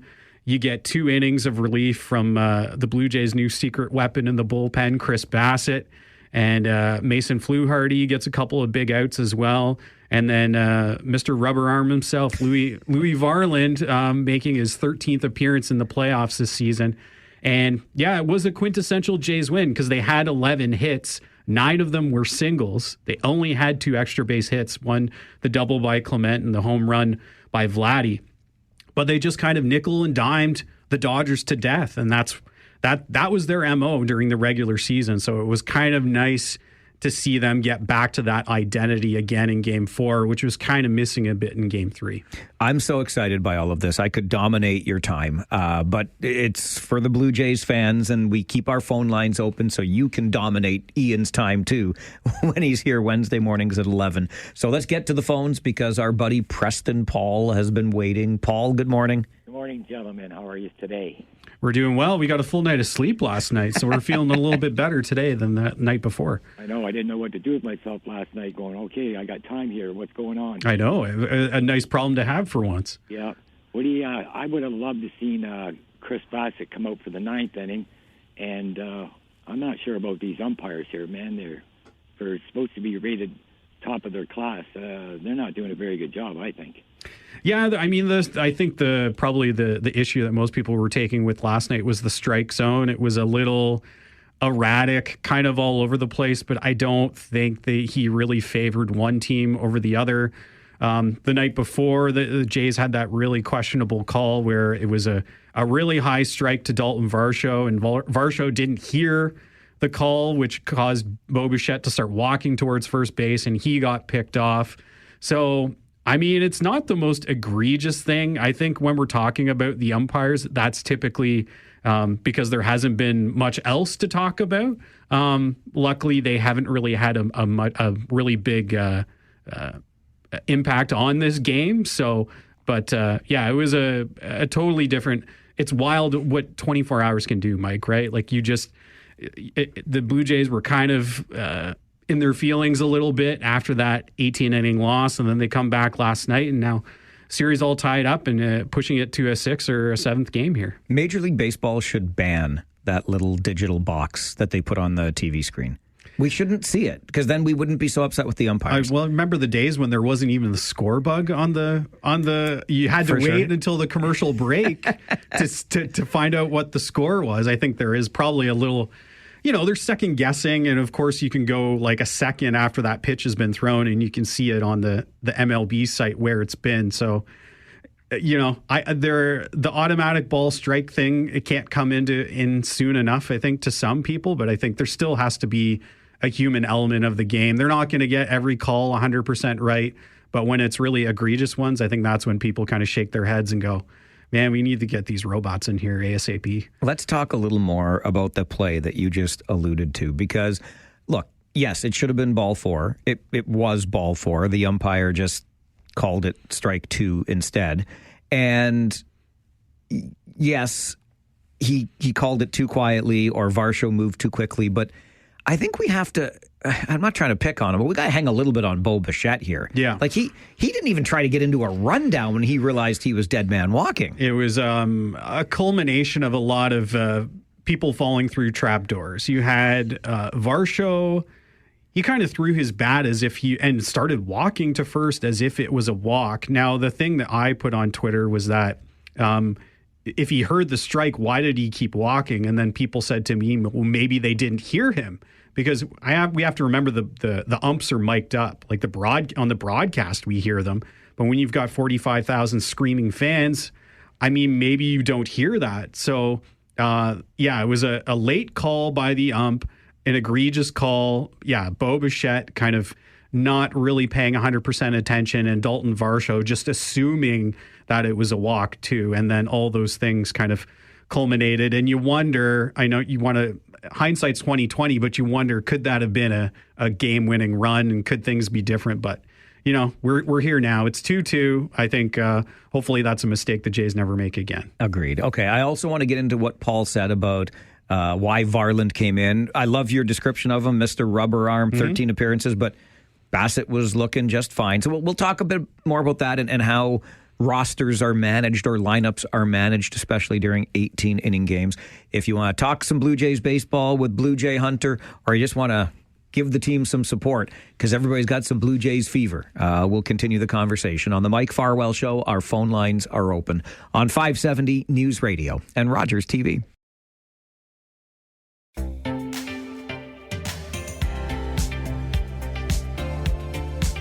Wednesday mornings at 11 a.m., the one and only Blue Jay Hunter joins us in studio to talk Blue Jays baseball. I'm not even going to go back again to time around June when we're like, what are these Blue Jays going to do? They're going to blow it up and start all over again. We are 2 wins away from a World Series victory. It's a best of 3 now with the LA Dodgers, a 2-2 series, and we, the Toronto Blue Jays, have home field advantage. Game 5 goes tonight. You'll hear it right here on 570 News Radio. You can see it on Sportsnet. It's an 8 o'clock start tonight. Ian, Preston Paul, when he called a moment ago, talked about the decision to bring in Louis Varland, good as he's been, when Bassett was looking so good. And I wonder about these things all the time. Usually I just tell myself now, because I'm older and a little bit less, invested in these things, but I'm sure there are many reasons for these decisions, but I find that the decisions are made too quickly. Like you mentioned Mason Fluharty as well, who came in for 2/3 of an inning, whatever he did. Yeah. Yep. And he looked fine. To me, the eye test, I know they want lefty-righty matchups. They want lefty-lefty matchups. They want all these different matchups. What if the guy's just dealing? And couldn't you have saved Mr. Rubber Arm for tonight? Because you're probably going to need him. Yeah, the thing with Bassett is, he came off the IL and was reactivated for the ALCS. So I think they don't want to push him too hard. Last night was the first time in his career where he's made consecutive appearances in back-to-back games. So yeah, he's typically a starter, not a guy you usually see out of the bullpen. I think there's a lot of maybe like data that we don't see that maybe influences the manager and the coaches to make these decisions. But as you said, the eye test, I think that's kind of the biggest one. We always think back to 2022 and Jose Barrios was dealing and they make the decision to bring in Yusei Kikuchi because there was a bunch of left-handers in the Twins lineup. But clearly you could see in that game that Barrios was on his game. It just didn't make sense to pull him. So luckily, I don't think there have been too many of those decisions. by the Blue Jays in the playoffs. I'm thank God that we don't have to talk about the Brendan Little situation in Game 5 of the ALCS anymore, because that was one that blew up my timeline. But I think you're thinking of the long game, right? Like there still could be 3 games in these series, and as much as every player says, yeah, coach, I'm ready to go every single game, you kind of have to pick your spots here and there. I know Jeff Hoffman was warming up last night, and thankfully the Jays didn't have to use him because he pitched 2 innings the game prior, and Louis Varland got it done last night. So you're kind of saving the bullets in the chamber, because you never know. You might need Bassett to pick up 3 innings in a couple days, and if you burned him for 3 innings last night, he might not be available tonight. So it's just a lot of scenarios to think about. I like I said, from a fan perspective, you see a guy, he's on his game, why not just finish the game? But they tend to want to go to a different reliever just to give batters a different look for their next at-bat. I feel like it's ancient history now, because as you've pointed out, the Jays went and won Game 4 to tie this series. But in an 18-inning game, and the way that lineups or rosters are managed, especially in the playoffs, there are going to be myriad decisions we may disagree with. You want to pick the biggest one for you, go ahead. But in Game 3, I questioned at the time why Miles Straw came in for Addison Barger. And I think taking Barger's bat out of the lineup might have been a reason that the Jays couldn't score a run from the 7th to the 18th inning. Yeah, in retrospect, those were some questionable decisions, like taking your big bats out of the lineup. Obviously, the Springer thing makes sense. Bichette, he's not 100%, so you take him out. But you kind of have to almost go into those games thinking, hey, this thing could go a long way. But John Schneider instead decided to kind of play the matchups early in that game, which really handicapped the Blue Jays probably from the 7th inning onward in that game. Like, at no point, it didn't feel like they were ever going to gain momentum. It was essentially kind of like their spring training lineup. You had Vlad and just a bunch of guys. Like, no offense to Tyler Heineman and Miles Straw, but there was just, they could never get it going. So, that one was a really quirky one. I can't wait. I think in years we're going to hear about like the oral history of what it went into all those decisions. But in hindsight, there were a few questionable ones. Like, there was some like, should Davis Schneider have made that run to home plate? I think when you have an opportunity, you really have to be aggressive. And I didn't question any of those plays. Really, but the pinch running one is probably one that maybe stands out to me in Game 3. Yeah, I mean, again, over a game like that, plenty of decisions to question after the fact, but here we are, best of 3. Kyle is on the phone with us. Good morning, Kyle. Good morning. I'm well rested. I had a good sleep last night. It's nice that the game last night didn't go into overtime. I just want to quickly say it's amazing how this team has come together throughout the whole World Series, and even just since the beginning of the playoffs here. Injuries, 18-inning, games. I think it worked out into the favor after playing 18 innings. I mean, I don't think the Dodgers were quite awake as we were. So I just wanted to say that. But one more thing is, go Jays, go! Woo! We got this tonight, boys. Let's do it. Thank you very much. And Kyle is well rested. You should have heard him yesterday. He is caffeinated for sure. Yesterday, you didn't even sound like Kyle. He stayed up for the whole thing. This is how tired I was yesterday. I don't drink coffee anymore, Mike, and I got a coffee because I was so dead to the world. So, yeah, it's wild what 24 hours can do for a Jays fan. It's incredible, and I'm still truly trying to wrap my head around this magical run. Margaret sends an email to Mike at 570news.com. Would you pitch to Shohei Ohtani again in this series? Well, I mean, last night was kind of the perfect example of what a polar opposite thing could do. In Game 3, the Jays, basically, after he hit that game-tying home run, wanted nothing to do with him and put him on base every single time. And yet last night, they worked around him. So we'll have to see how tonight goes with Savage. I think depending on the scenario, you may want to roll the dice and put him on, because you saw the difference that he made. Like, he kind of almost single-handedly won the Dodgers that game in Game 3. He was like 2 home runs, 2 doubles, on base, I think, was it 8 or 9 times? 9 times. That's insane. So it's just a guy. It's like Aaron Judge in the ALDS. You really have to be careful and tiptoe around him. And then after him, it's funny, like Mookie Betts and Freddie Freeman, 2 guys who are probably destined for the Hall of Fame, have really kind of come up short for the Dodgers here. So sometimes you might want to take your chances and just put up the 4 fingers and say, yeah, send him to first base, and we'll try our luck here with Mookie Betts. I don't hate our chances tonight with Trey Yesavage. He wasn't great the first game he pitched in the series, game 2, but wasn't bad. Yeah. Oh, absolutely. no, sorry, he opened. Sorry, game 1, yeah. Yeah, and the Jays are going against Blake Snell, who they had luck against in game 1. I think the big thing that's looming over game 6 is the return of Yamamoto, whether it is a potential World Series clinching game or trying to push that to a game 7. I think that's why tonight is such an even more crucial time for the Jays to win, because then you'll have 2 potential chances with facing Yamamoto in game 6. So I think they really got to get things done tonight. It would be nice for them to have a series edge rather than trying to come behind. But either way, I think in true Toronto sports fashion, this series is probably going to 7. Like, to be honest, Mike, Don't do it, no. I have a feeling. My gosh. I know Jays fans want to win it in 6, but I have a feeling it's going to go 7. You know, if I'm being honest, I wouldn't hate that, because Game 6 is Friday, which is Kitchener Rangers hockey night, which means I'll be working throughout the game. Game 7, we've got an afternoon game in Brampton. I'll be home in time to watch the entire thing. So, okay, let's go 7. For convenience sake. Yeah. For Mike's sake, let's go win in 7. Thank you. And there's no way Yamamoto can have 3 straight complete games. No. Right? It's going to break at some point. It will break at some point. Okay, we're going to do this again, of course, because this ain't over. It's been incredible fun. And let's, real quick, like, we can do this, right? Like, this is going to happen. Absolutely. I mean, if they tied the series, there's so many people in the United States basically figured they were going to trounce over the Jays, didn't give Toronto a chance.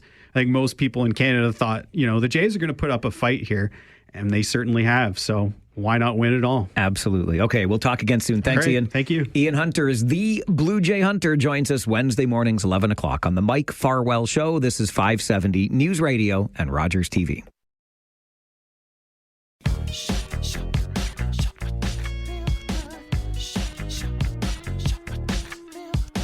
Now it's duck hunting season. That, sir, is an investigated fabrication. It's wabbit season. Duck season. Wabbit season. Duck season. Wabbit season. Duck season. Wabbit season. Wabbit season. Duck season. Wabbit season. I say it's duck season, and I say fire. Budget season. Is it rabbit season, duck season, or budget season? It's budget season. Budget season. Fire. Rob Deutschman is the guest who joins us on Wednesday mornings, 11:30 for Political R&D. As you know, a former regional councillor, a former mayor of North Dumfries Township, a candidate for provincial office. And speaking of budgets, the person who annually complains about the police budget. No, not a complaint. No. Come on now. We're not going to talk about that. I'm not using... You graciously allow me to come on and provide some insight and input into various things municipal. And if you want to talk about police budget another time, I'll be happy to come on the show just specifically for that awesome. Issue at a different time. I love it. But first off, though, I have to mention, though, about the Blue Jays, since everything's a Blue Jay theme these days. It is. And they're doing great. But the other night in the 18-inning game, I lasted till about 11 innings, right? And then I went to bed. And then had to get up at night to go, And so when I pop into the Washington, I get the radio there. I always flip it on for 570 because best time to listen because they have the sports going on. Wait, no why offense, is that? No I offense. thought Wednesday mornings 11:30 was the best time to listen. Second best time. Okay. So I'm listening, and I think, I got to check what the score is. The game must be done by now. And I hear, 18th inning, Little's pitching, and Freeman's at the plate. So I figured it was a replay of something, but it was the actual So that's wild. So I'm gonna have to stop getting up in the middle of the night in a game. I brought bad luck to the Jays. I was just having to catch that particular instant. That's wild. Yeah, it was wild. But anyway, off we go. So now we're talking about budgets. Yes, we are talking about budgets. The Strong Mayor's proposal in Cambridge is 4.86%. Regionally, 4.94% is the number to start with. And interestingly, in Wilmot, KPMG, a consultant, will come in and help council with their budget. Yeah, I wanted to touch on that this morning. I thought that was very interesting. Having been a former mayor in North Dumfries Township, so I'm very familiar 15 years ago, but after what we saw in Woolwich recently, I was having flashbacks to that 15 years ago with respect to lack of software and Excel spreadsheets, because I can still remember a replacement treasurer that we had brought in popping into his office, and it was spreadsheets for Excel everywhere, trying to figure out what was going on and trying to forecast. It was a nightmare. Sorry, and again, that was 2010? Yeah, 2010 to 2014, which I thought was, at that point, I've been running my law practice for 15 years or so, and I'd had a financial budget software package all the time. I could tell you on a monthly basis, what the revenues were, what the expenses were, but we couldn't do that. Yeah, that's why I asked about the years, because that's wild to think 15 years ago that's what you were doing. In Woolwich, I was shocked when I read that it was still going on in Woolwich. But like I said last time I was on, that they're making some great strides over there and doing a good job. And so, but it speaks to the fact that, the smaller townships are a bit strapped in terms of staffing, in terms of the ability to hire staffing, in terms of being able to get the quality of the people and staffing they need in order to do the job effectively. And I can say from my experience in observing North Dumfries, over that 15-year period, it has improved considerably there. And I think it's almost like you almost have to reach some crisis in order to realize we have a problem. And for us back then, it was the overspending on our community center that we had just built, the beautiful community center. It was about $2 million over budget. And, our treasurer wasn't aware of that overspending. And that's when we started to realize, look, we can't tell whether we're profitable or not, what's going on, whether we're going to be over budget, under budget. And it all came down to that. So it's interesting that in Wilmot, so what they've done is, first of all, they've hired a new CEO. And I think that's important. An experienced CEO is Jeff Wilmer, who's, of Better 10 City, formerly with City of Kitchener. And I think that's important to bring on experienced people. And I think it's important that a mayor and a CAO work closely together. That probably is the most important relationship in any municipality, is the relationship between the mayor or regional chair and the CAO. The mayor takes, the political brunt, deals with council. They're the person that's elected municipal-wide, that people look to guide things. And the mayor looks to the CAO to oversee staff and to implement, to alert to when issues are coming up, to come up with solutions for these issues, to present options in front of staff. And that's so important. And so we've got a new CAO there. Now we've got the finance situation. And as Natasha Solonen, Mayor Solonen, pointed out, they've had 3 budgets, 3 different people, 3 different scenarios, 3 different outcomes, and no one can say the last one was a very positive one for a lot of people. So I kind of applaud them for taking a outside the box approach, because they don't have a treasurer or a deputy treasurer right now. So those salary boxes are empty, like they're not being paid out. So I'm no doubt they're using that money to help hire KPMG consultants to come in and take an overview of their of what's going on there and coming up with a plan to move forward. Not too dissimilar to what's happening in Woolwich, but they're able to do that internally. And I think they might have brought in some outside people to assist with the implementation of the financing. But, it kind of speaks to, it's tough for the smaller municipalities because their budgets are small. It's hard to attract people. It's costly to attract people because now you're competing with for a while in North Dumfries, we were losing people to the larger municipalities, to the region, because they can pay more. There's, better benefits, perhaps, that sort of thing. So it makes it tough. And now you're oftentimes you're promoting from within, and that doesn't necessarily always result in the best hires. I hear where you're coming from, and I think obviously you nail it when it comes to how the consultant will be paid for. But just to be devil's advocate here. I'm not a fan at all, and I think we've seen this run amok federally. Bit of a sidebar, but with third-party consultants being hired willy-nilly to do all kinds of things. But in this particular case, then, and I agree with you, good move by Wilmot. Yeah. But is this a slippery slope of any kind, Rob? Or we're saying we don't have in-house expertise? We're just going to contract out budgets? Sure. Cautionary tale when you look at what's going on federally, for sure. Okay. But, federally, provincially and federally, they run budgets. It doesn't matter if they run a deficit or not, right? Municipalities cannot run a deficit. So they have to be cautious about the money they're spending. If they're putting a budget forward, they got to say, this is what we're spending, this is where the money's coming from. And you can go through the course of the year and see what happens. And if you have a deficit, you got to figure out why.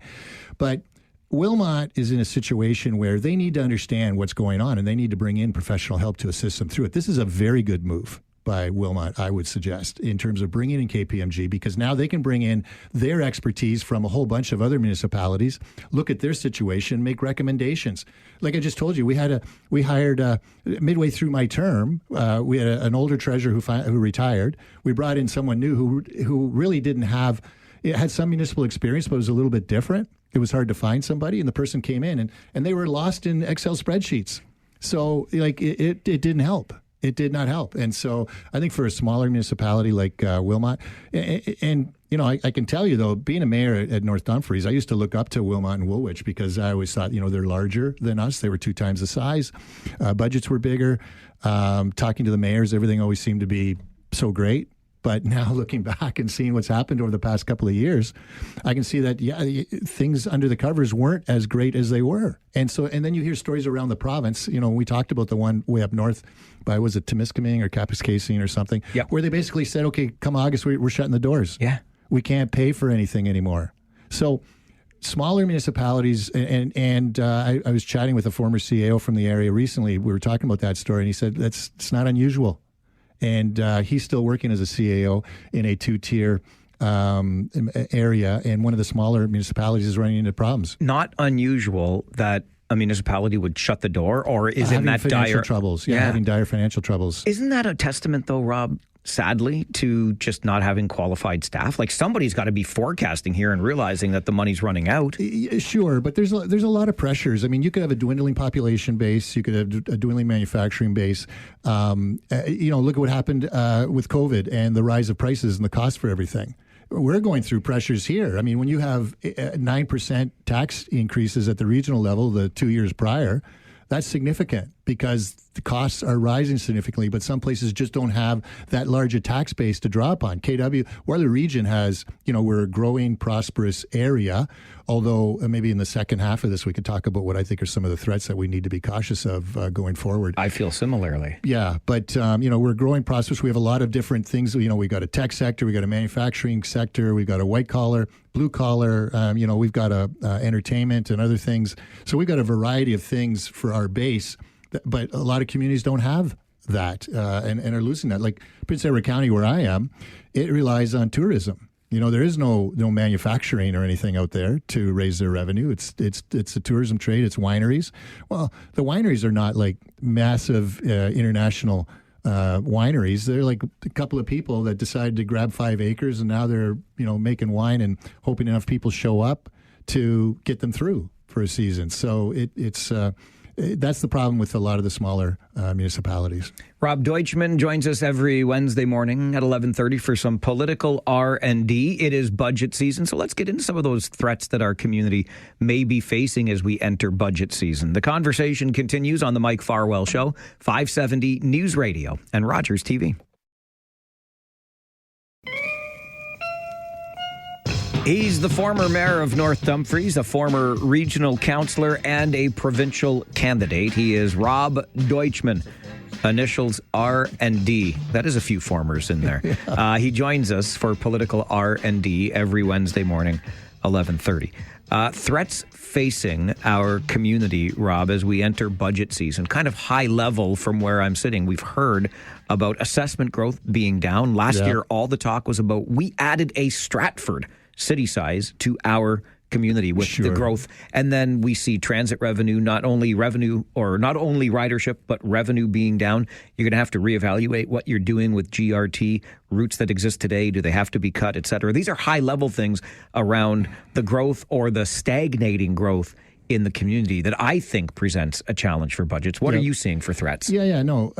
Totally agree. I mean, we added a Stratford. How much of that was international students? And now they've cut back on international students. And look what's happening. Conestoga College is cutting back on everything they're doing. We're getting more empty spaces in our downtown cores. Transit revenue is down predominantly because of international students. I remember in 2018 when I was running for regional chair, I took a ride on transit from Waterloo down to Ainslie Station. And the people you meet on transit, all international, all people, going to school, going to their jobs, going to their volunteer positions.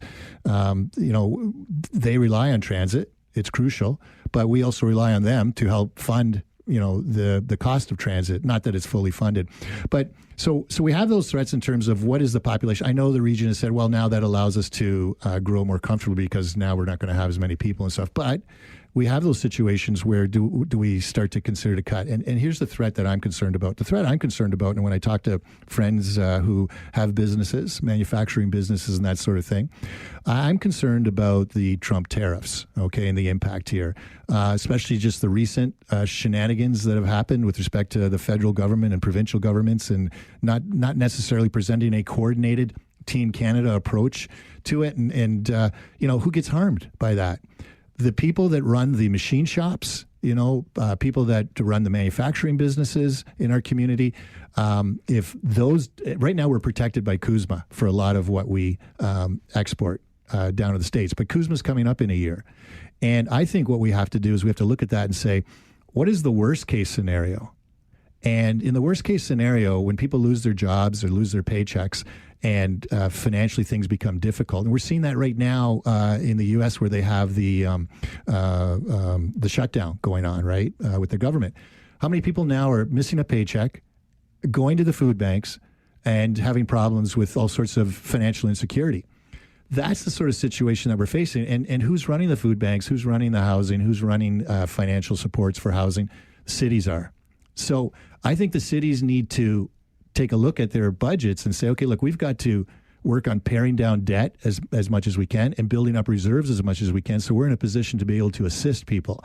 And that might mean, a budget increase that is less than the 5% that they're talking about. I know 5% is less than the 9% the year before, but we weren't dealing with this Trump tariff situation. This is something in the past year that's become a serious issue. And in a year from now, is going to become an even more serious issue because we have a person who is unpredictable in the United States. Okay. And so we have to be prepared to deal with the worst case scenarios. And that means our cities, our municipalities need to build reserve so that they're ready to do what they need to do. It's just like COVID when the federal government was able to provide CERB and wage supports. I was a business guy. I am a business guy. And the first 4 or 5 months, we didn't know where revenue was going to come from. I wanted to make sure that all my staff were getting paid.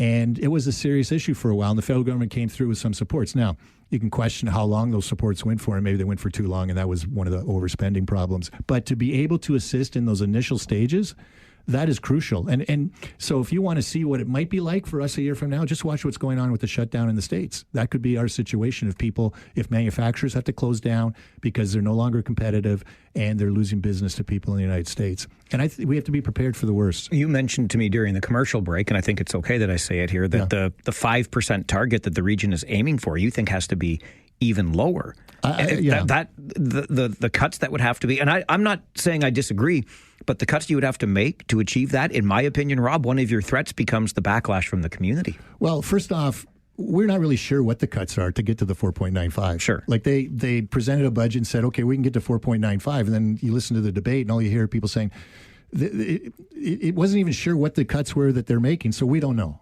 Right? That's one thing we don't know. Backlash from the community. I mean, that's all part of explaining to the community why you do what you do. right? So anything you do is never going to get 100% support. You and I disagree on a lot of things, and I find you to be irrational on a lot of that.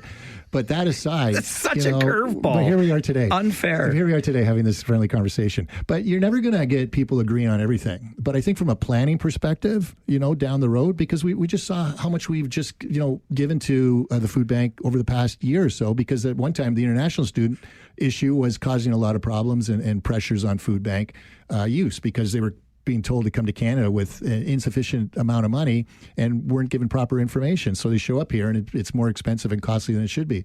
So we were able to respond in that situation. We were able to respond in terms of housing. At one point we were going to build 50 more cabins for $6 million and we couldn't find land to do it. So, that's a whole nother situation. But we have to be prepared to deal with that. And I think it requires some even stiffer, like if they got to 4.95% already, I think they're capable of doing more.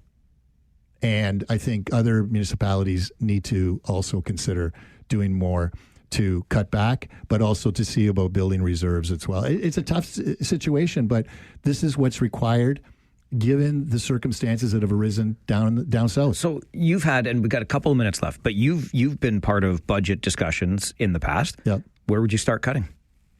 I think some of the capital projects, some of the, I know I was reading about Cambridge and they said there was a lot of feedback about roads and stuff like that, but I would look at some of the roads. I think transit is probably one area they might have to consider, which is going to be a shame, but they're going to have to find some of the cuts, maybe some internal cutting. We're not replacing jobs as quickly, attrition.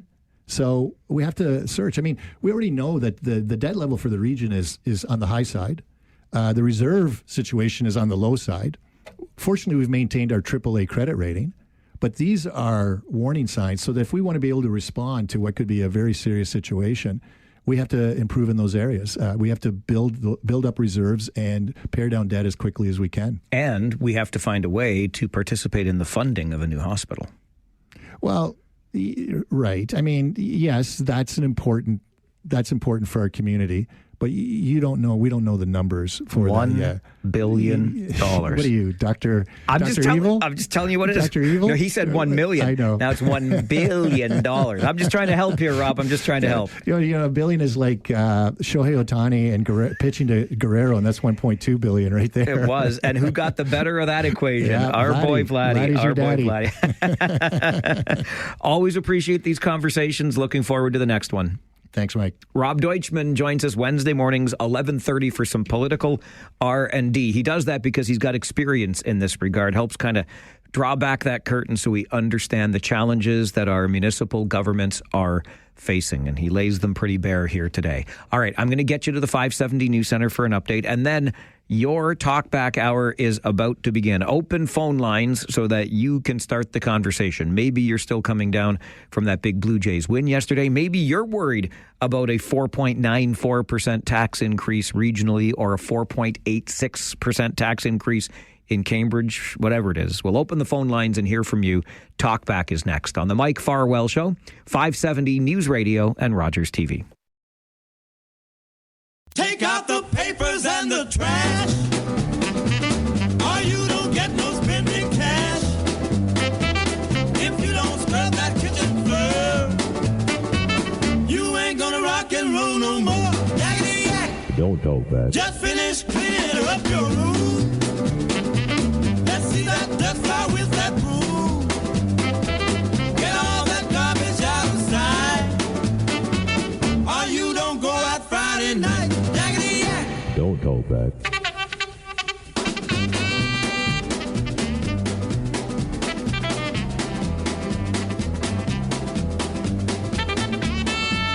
And with that, we embark on another journey, the destination of which is unknown at this point. You take us wherever it is you take us during Talkback every day from noon until 1. Open phone lines so that you can call and share your thoughts on the news of the day or bring to light something else brand new that we were unaware of before you told us about it, because you are, after all, our eyes and ears out there. And if it's important to you, it's important to us. 519-570-25 45, star 570, and 1-800-570-5715. You'll have to forgive me. I'm feeling a wee bit on the stressed side. I currently have 179 items, 180 in my inbox. And this bothers me more than I care to admit. I like to keep my inbox at 25 items or fewer so that it seems manageable to me. And when Rob Deutschman was here a few minutes ago, he said, just delete them all. If they're important, they'll email you back. No, that's not how I roll, okay? It's not the way I want to do things. And I like to, if the inbox needs something actioned, I try to do it that day. And the stuff that can wait or that I'm working on for the future, that's in those 25 or less. I mean, if I get it down around 15 or 16 items, boy, am I a happy guy. So when I see 180 items in my inbox, most of which, 112, are currently unread, it gives me a level of anxiety that I'm not proud of, but I'm just being honest about. So if you have emailed me at any point since 1:49 yesterday afternoon, because I went back to see the last unread message, that's basically when I stopped paying attention to my inbox, I guess.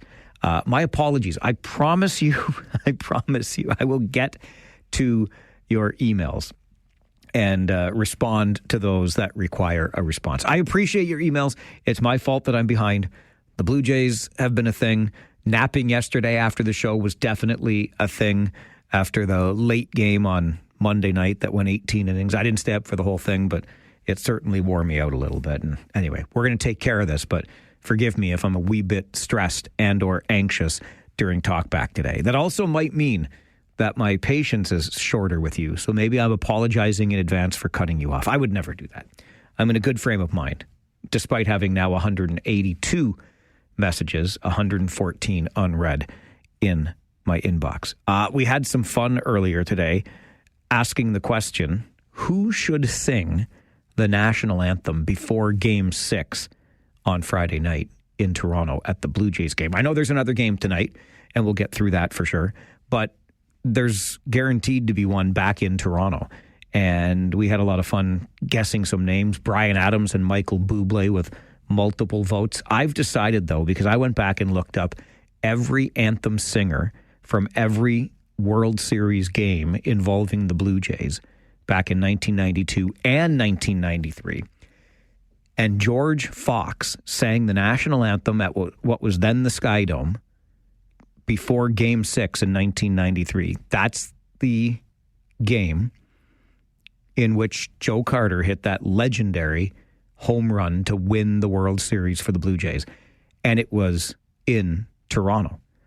Game 6 of the 1992 World Series, where the Jays beat the Atlanta Braves, was played in Atlanta. The Nylons sang the Canadian national anthem for that game. So I want George Fox back on Friday. That, to me, seems like some pretty good juju that we would want to bring our way before Game 6. Whether we're down 3-2 or up 3-2, why not go back to the guy that sang before you won the World Series on home turf back in 1993? Anyway, and another thing that's been in the news that I would be curious about your response to, and that is, part of it is the language that bothers me, but I don't love this idea from Ontario Premier Doug Ford to get rid of fixed election dates. I don't like that idea at all, because to me, that allows for political opportunism to rule the day. And let's be honest, the early election that was called just earlier this year, which was about a year and a half early, was done so out of political opportunity by Doug Ford. So he's assured himself of being in office until at least 2029, unless they move forward with getting rid of fixed election dates. And then it could be 2030, because it's within 5 years that these governments could last otherwise. When it comes to the language, Doug Ford referred to this as a, quote, fake law created by the Liberals. Why should he follow the fake law? Fake law sounds too close to fake news. We don't need that kind of language in our political discourse on this side of the border.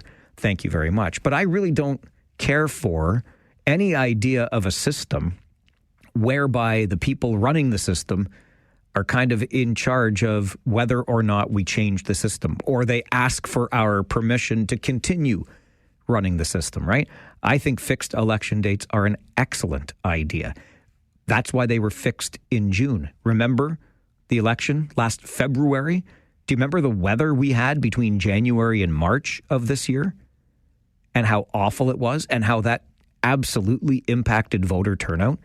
No, we should have these fixed dates. June makes sense because it's so much easier they're not yet at the cottage doing some summer holidaying things. The weather is going to be nice, right? Giving more people the opportunity to get out and vote. I know there are so many more reasons that people don't get out to vote, but at least you're removing one of the obstacles by having these fixed election dates in June.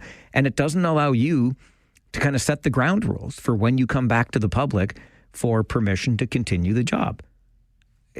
This, to me, makes sense. And it disappoints me, quite frankly, that Doug Ford and Ontario's progressive Conservatives are thinking of removing the fixed election date. And then they'll go when they want to go. 3 years, 4 years, 5 years. That's great.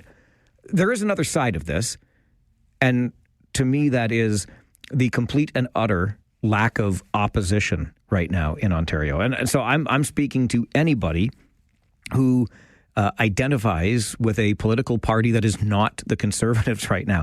I hear the complaining all the time about Doug Ford and this provincial government. I get it.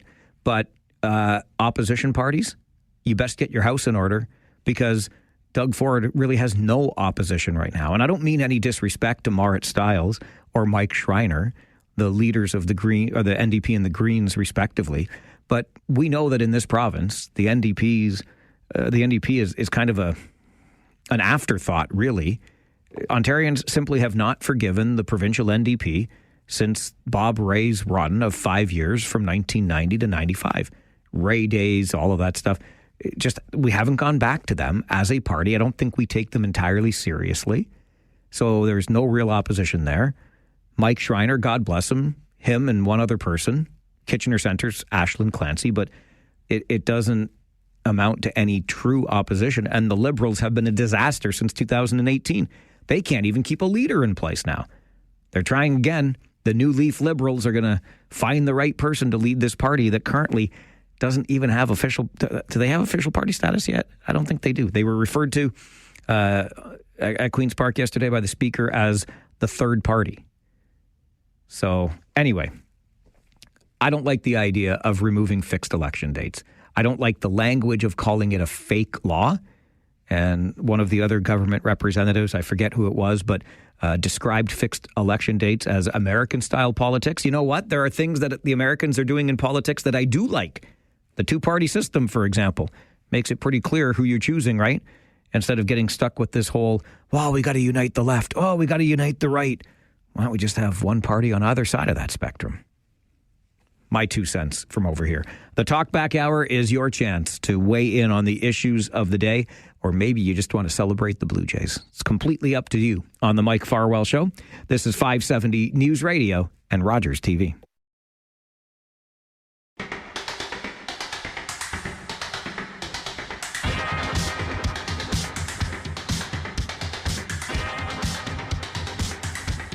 There's always one, isn't there? And today, that one is you, Clinton. Listen, I don't care if you're an official Farwell's Force member or not. Clinton sends an email to Mike at 570news.com. Subject line, being annoying. Just adding to your inbox. Cheers, number 35, official list of Farwell's Force. Yeah, good one, Clinton. Thanks a lot. 183 now. The struggle is real. The anxiety is growing. I know I need to get over this, but it's a tough one for me. I like my inbox neat and tidy. Thank you very much. Let's get to the phones here on Talkback. Gary is with us from Guelph, Farwell's Force member number 41. Good afternoon, Gary. Hey, buddy. How are you? I'm great. How are you? I'm good. Just got in left my morning job and got in my truck. And listen, I'm like, should I just drive over to Kitchener, buy Mike lunch, or just give him a great big hug or something? Because I'm just complaining all day, huh? Hey, you know what? we were allowed to have those days to be a little crusty and to be a bit off, and I have those days too. You can ask my beloved half, but we still love you, Mike. You're allowed to have your ups and downs and your good days and your bad days, but you're a busy man, and it is what it is. But Listen, I want to ask you about something, because you've talked a lot about going from one job to another job, and one of those jobs is driving a bus for Guelph Transit, right? Yes. Okay, and what's the other job, may I ask? I do a shuttle service parts delivery for a dealership here in Guelph. Nice, and you like to put the radio on 570 News Radio, don't you? As soon as I get in my truck in the morning, 570 is on. I love it. As soon as I'm in the dealership car, I got 570 News, and sometimes I can call in, and then when I get in the truck at 9:30 at night, 570 News is on to listen to the Blue Jays or the hockey or whatever. So it's a long grind. It's Monday to Friday. You're hustling out there, man. Couple of jobs. Like, what the heck? Cost of living, that probably the same list I have that most people have with, you go to the grocery store and you got 10 items on the list and it's $150. Like, it's, the struggle is real out there, but I got to do what I got to do and help provide for the family. And, I do get crusty and a little grumpy sometimes. Like you said, we're all entitled to that. That's right. Good for you, buddy. I like the hustle. Thanks, buddy. Keep up the good work, and anytime, just I'll come over, buy you lunch, and give you a great big hug. It's all good. We still love you. Thanks, pal. I really do appreciate it. Listen, you got no time to buy me lunch, and furthermore, you're out there, you're hustling because of the cost of living. It takes me back. I remember it vividly because I just got a job that increased my salary by. What was I doing? I think I was still under. This is embarrassing. Whatever. This was back in and around 2004. And I was making less than $30K a year. And I got offered a new job. I was still in radio, going from one station to another. And they offered me $40K. And so, we're talking 10,000 plus by way of increase. And I still remember the feeling. This was over the phone. I had gone through the interview process. This was just the call to say, hey, we're going to offer you the job, and then here's the starting salary. And I'm glad I wasn't sitting face to face with them, because they probably would have recognized by the expression on my face that they could have given me $5,000 or $6,000 less, and I still would have been thrilled. But I remember that. I thought, oh my gosh, now I'm making money, right? $40,000 a year. And I thought, this is it. This is the answer to my problems. Because when you're making less than $30,000, and you have been for many years leading up to that, I accumulated my share of debt, believe you me. So I get to this new job, and it was lovely, make no mistake, with that kind of an increase, but I'm like, I'm still not getting there. So I took on not one, but two other part-time jobs while doing that job where I thought I was making a king's salary at $40K, just so I could, like Gary's talking about, listen, you got to provide. And for me, I wanted to get the heck out of debt and not be so stressed about everything. And anyway, multiple jobs. And Gary's still doing it today, just to make sure that the food's on the table, the bills are paid.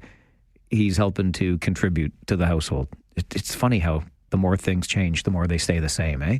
Andre is with us on Talkback. Good afternoon, Andre. Happy Wednesday, Mike. Is it Wednesday, really? I'm not even sure what day of the week it is, Andre. I know, because you had a nap.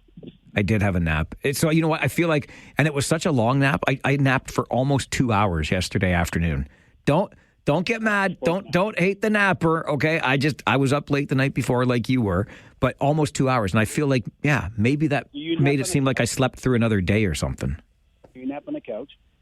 Usually. But yesterday, I thought, no way, I needed a nap. I went right to bed, buddy. That's why. Yeah. I go for a nap in the bed. It's 2 hours. And one day you said naps are for weak ones. When did I say that? Yeah. You're mean, eh? I might have said that just for fun. I support the nap. I fully support the nap. Because you're on the go all the time, and you have to. But, Mike, I had a couple questions. Okay, Andre, what are your questions? Wednesday. Yeah, today's Wednesday, okay. Yeah. And my question is, how come the Kitchener Rangers or other teams, the junior, they play 3 days in a row and then they're off for 5 days? To me, that's not physically, mentally, not normal. To me, common sense.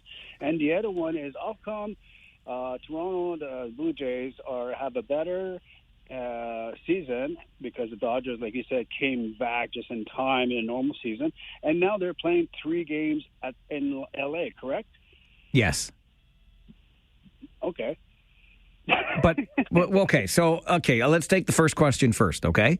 Yes. Why do the Kitchener Rangers play 3 in a row and then they're off for 5 days? Because junior hockey, the Ontario Hockey League, is what we like to call a weekend league. This actually goes back to older days when, the players were actually physically in schools. They can do a lot of learning now online, et cetera, but they go to school during the week. You can't make them have hockey games on Tuesday nights or Wednesday nights, and that's changed a little bit over the years, but that's really the origin of it. It's a weekend league, and they're actually trying to get away from those 3 games in 3 days because you're right, it's not really good for the players physically, mentally, you name it. You don't want people getting hurt. You want fans that go to the games to get the very best experience because the teams are well rested, et cetera. So but that's why they still do it once in a while. So there's that. As far as the Blue Jays and the Dodgers go, yes, they are playing 3 games in a row in LA, but the Blue Jays get 4 games at home. They had the first 2 and they get the last 2. So they still get 4 out of the 7 at home, but when you're traveling across the continent like this, they play 3 in a row, just like they did in Seattle. I believe we'll still win. Like you said, we have a great bullpen, right? And yeah, so I want to try next time, Mike. What is it, Jack Wagon Jail? I'll put you in Jack Wagon Jail. Is that what you want to try? The restaurant. Jack's Family Restaurant? Oh my God! I keep hearing it, and I love food, Mike. Food is my smile. So yeah, I have to go try it. So all right, Andre, thanks for the call today. You can tell somebody that pays very close attention to our Kitchener Rangers broadcasts. So he hears the commercials for Jack's. He probably hears the commercials for Moose Winooski's, our power play sponsor on Kitchener Rangers games.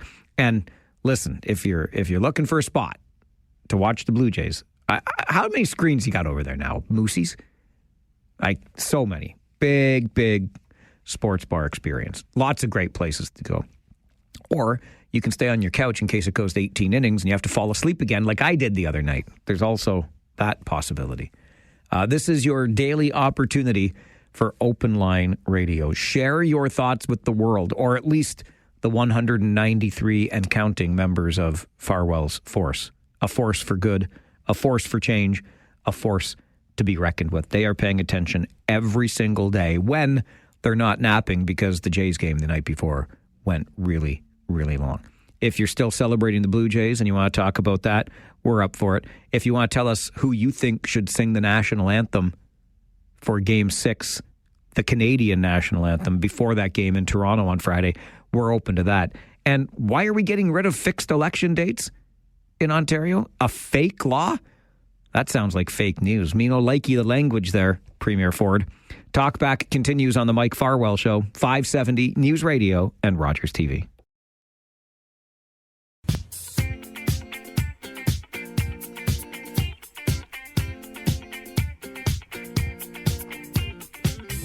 Talkback is your chance to share your thoughts on the issues of the day or bring something brand new to the table and fill us in on what it is going on in your neck of the woods. I've been talking a little bit about the progressive conservatives here in Ontario and their intention to do away with fixed election dates. I don't love it. I think that there should be a regular interval at which we check in with the government, decide if we want them to continue governing, as opposed to putting the power in their hands. When it seems like the politically opportune time to go to the polls, they'll call the election then. Maybe they just feel like their popularity is at its peak. Maybe they just feel like the opposition is ill-prepared. I don't think it should be up to the leaders to decide if they should continue leading. It should be up to us, and that regularly scheduled interval makes a lot of sense to me. In that vein, I was being the glutton for punishment that I am. watching a little bit of question period at Queen's Park yesterday.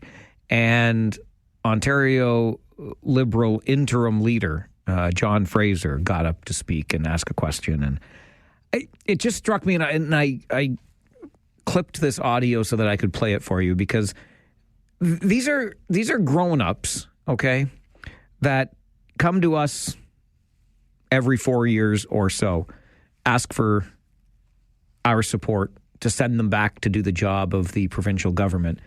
And then they just behave like this. I just didn't love this from John Fraser when I heard it yesterday. But, I was watching TV, and I was thinking about old movies. Has everybody seen The Wizard of Oz? Yes. Yeah, right? We know The Wizard of Oz. So there's Dorothy and the Tin Man and the Scarecrow and the Cowardly Lion. And they go in search of the wizard. And this wizard's this big, blustery thing. There's smoke coming out, lots of noise. Really scary. Kind of like the premier, right? Kind of like the premier. And then they actually find that the wizard is not this big thing that they see. It's somebody behind the curtain. And you know what? Guess who's behind the curtain here? Corey Tonight. We like to call him Premier Corey, or Corey Tonight, depending on the day. So, to the Premier, why is he allowing the Minister of Labour to reward lobbyists like Corey Tonight while hundreds of thousands of children are relying on food banks in Ontario? Now, listen, fair question to ask why lobbyists are relied upon and presumably paid when money could go elsewhere. Absolutely a fair question. But do we really need the dramatic setup? Oh, I was watching TV. I was thinking of old movies.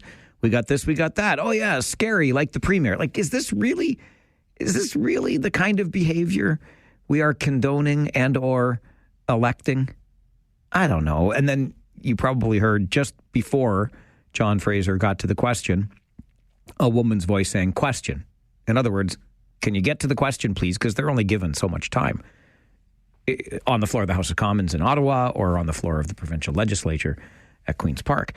And that was the voice of Donna Skelly, who's the House Speaker at the provincial legislature. And let me tell you, did she have her hands full yesterday? The number of times she's calling for order, threatening to name people, because when you get named, that means you're in trouble. It's like getting attention in school.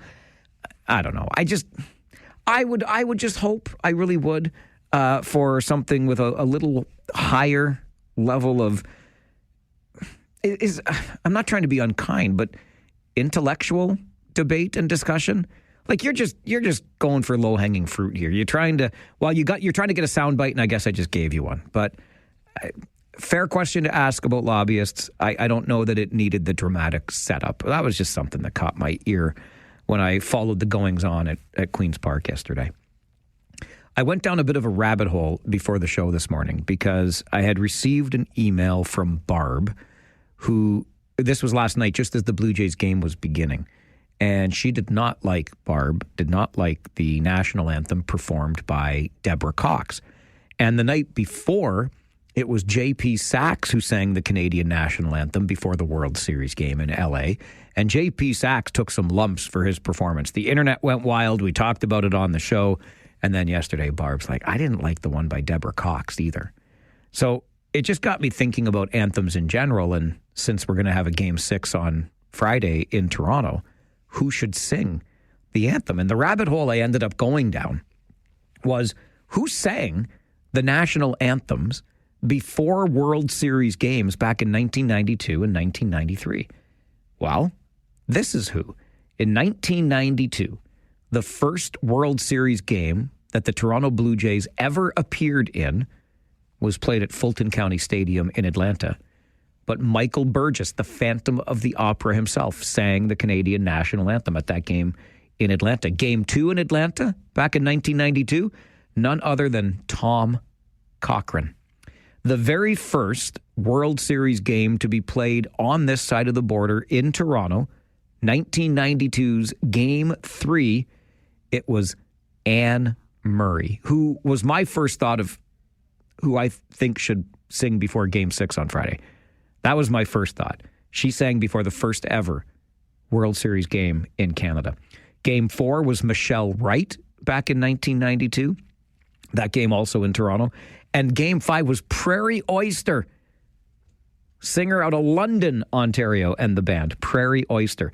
And just to Andre's point before, if the Blue Jays have home field advantage, why are you playing 3 in a row in Los Angeles? Well, we played 3 in a row in Toronto, even though Atlanta had home field advantage back in 1992.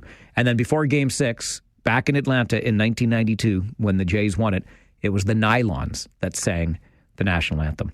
93, Game 1, Michael Burgess. Again, that Game 1 was in Toronto.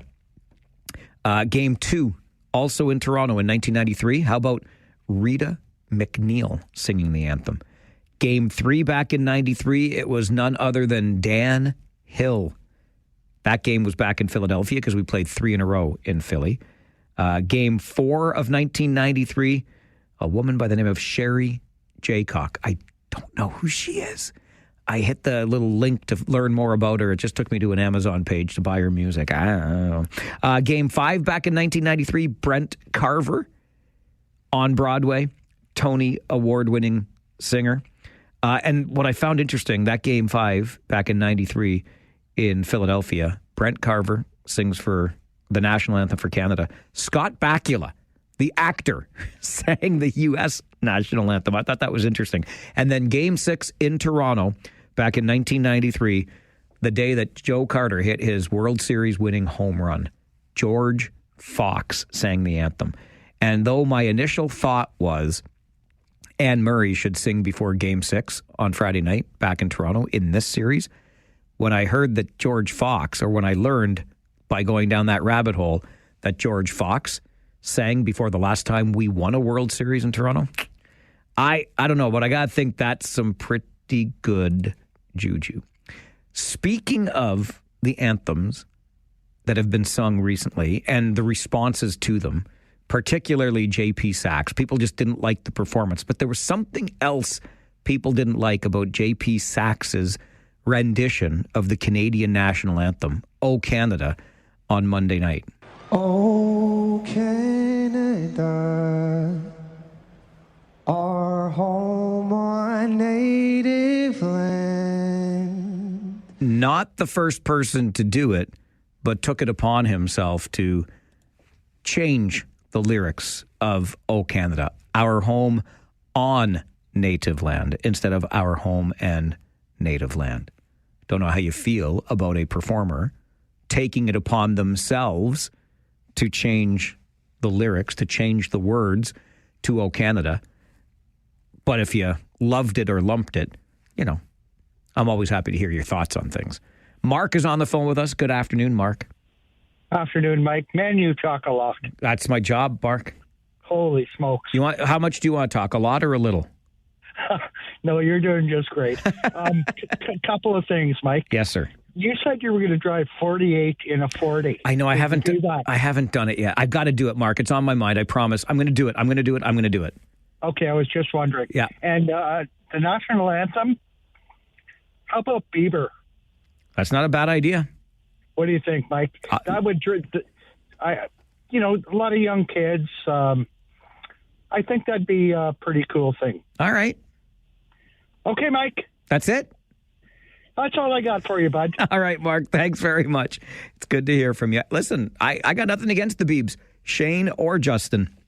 Maybe Justin Bieber can sing the anthem before Game 6 on Friday. And yes, thank you, Mark, for holding me to account. We got talking about this last week when we were talking about speed cameras, and I'm sorry to say that I don't believe that the region is issuing tickets for single digits over the posted speed limits where speed cameras are present.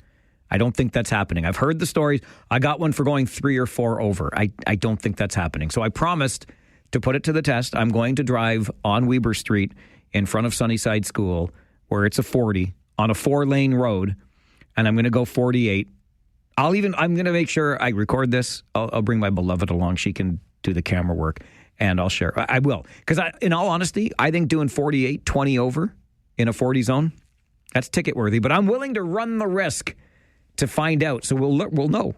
Are we getting tickets for doing single digits over? I'm so scared about doing this, though, because I'm so cheap. It's going to cost me. I know it's going to cost me. 48 and a 40, I'm going to get dinged. But I'm going to do it. in the interests of science and speed cameras. Talkback continues here on the Mike Farwell Show, 570 News Radio and Rogers TV.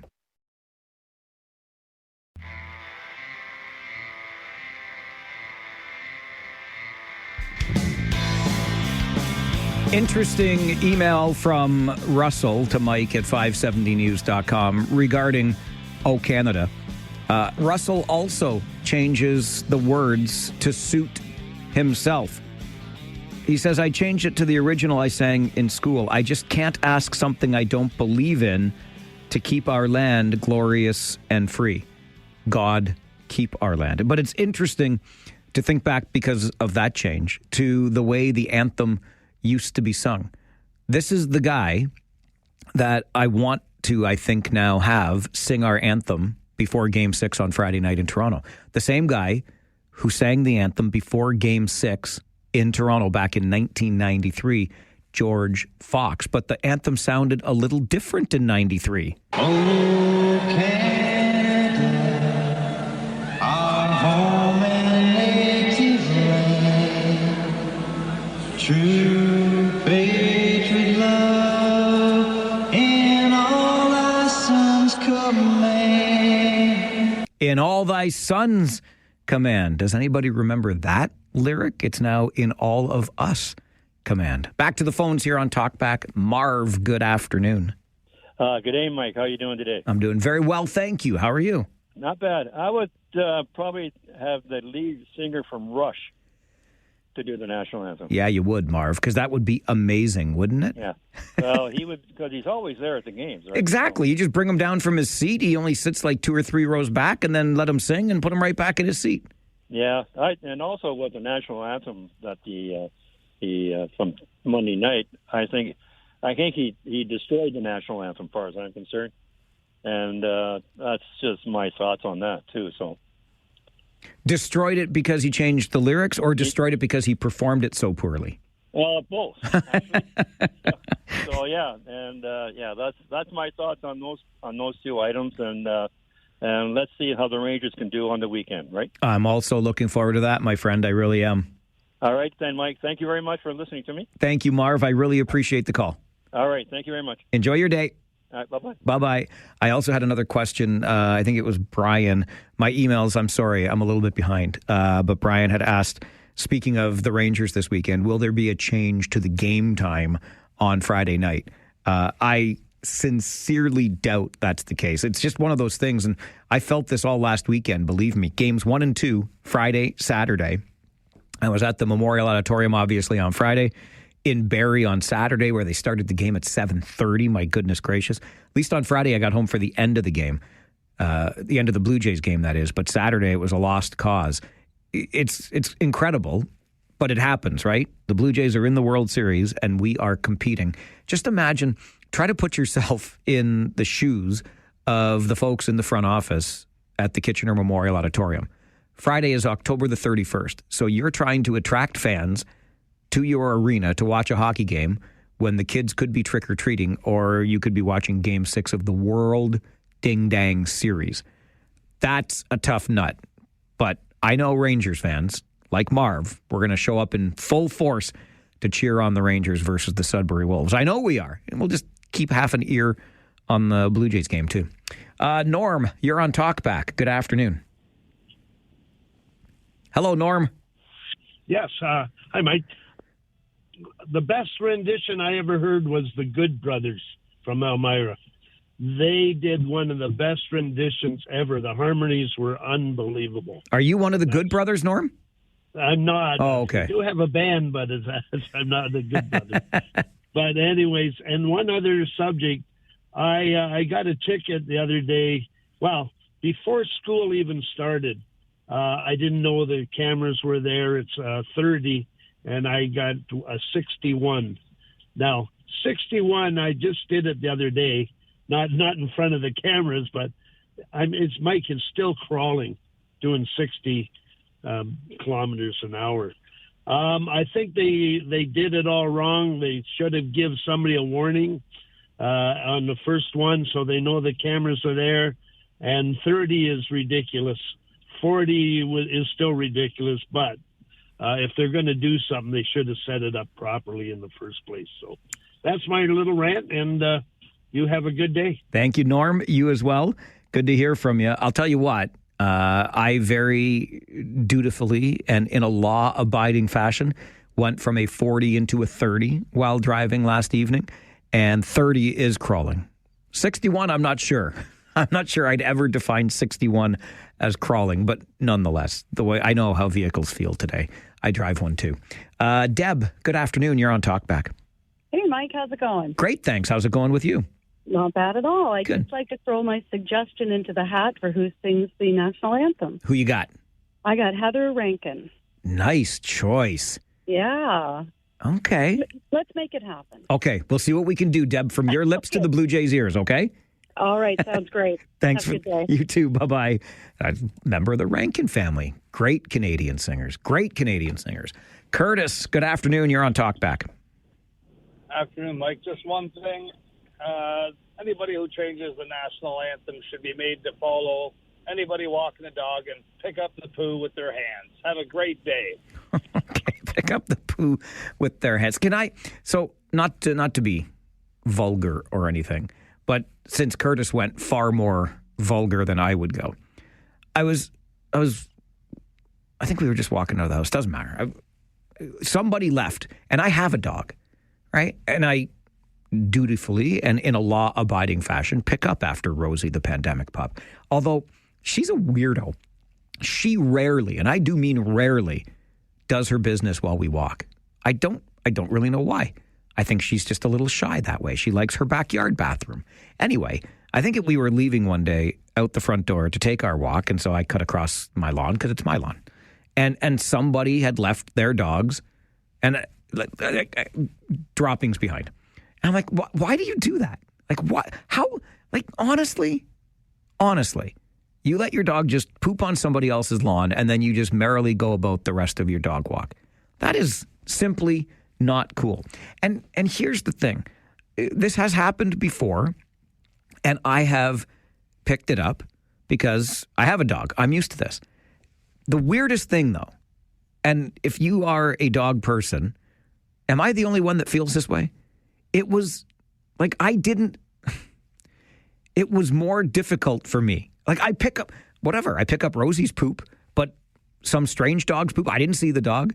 It wasn't my dog.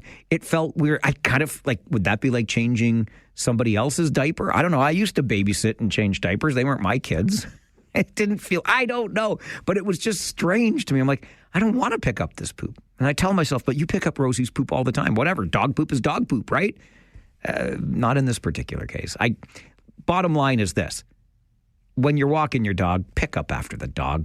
Come on with your coming on. You don't need to treat your neighbor's lawns that way. I got to go. How many hours? 7 and a bit till first pitch. Habitat for Humanity Waterloo Region having the big house party tonight. We're going to have a lot of fun. We're going to raise some money for families and homes in this community, which I'm really looking forward to. And they promised me they're going to have the Blue Jays game on at the party. So we're going to have ourselves a good old hoot and hollering time at the museum in downtown Kitchener tonight. I'll be back tomorrow morning at 9. I'll talk to you then. My name is Mike Farwell. You are a force for good. Bye for now.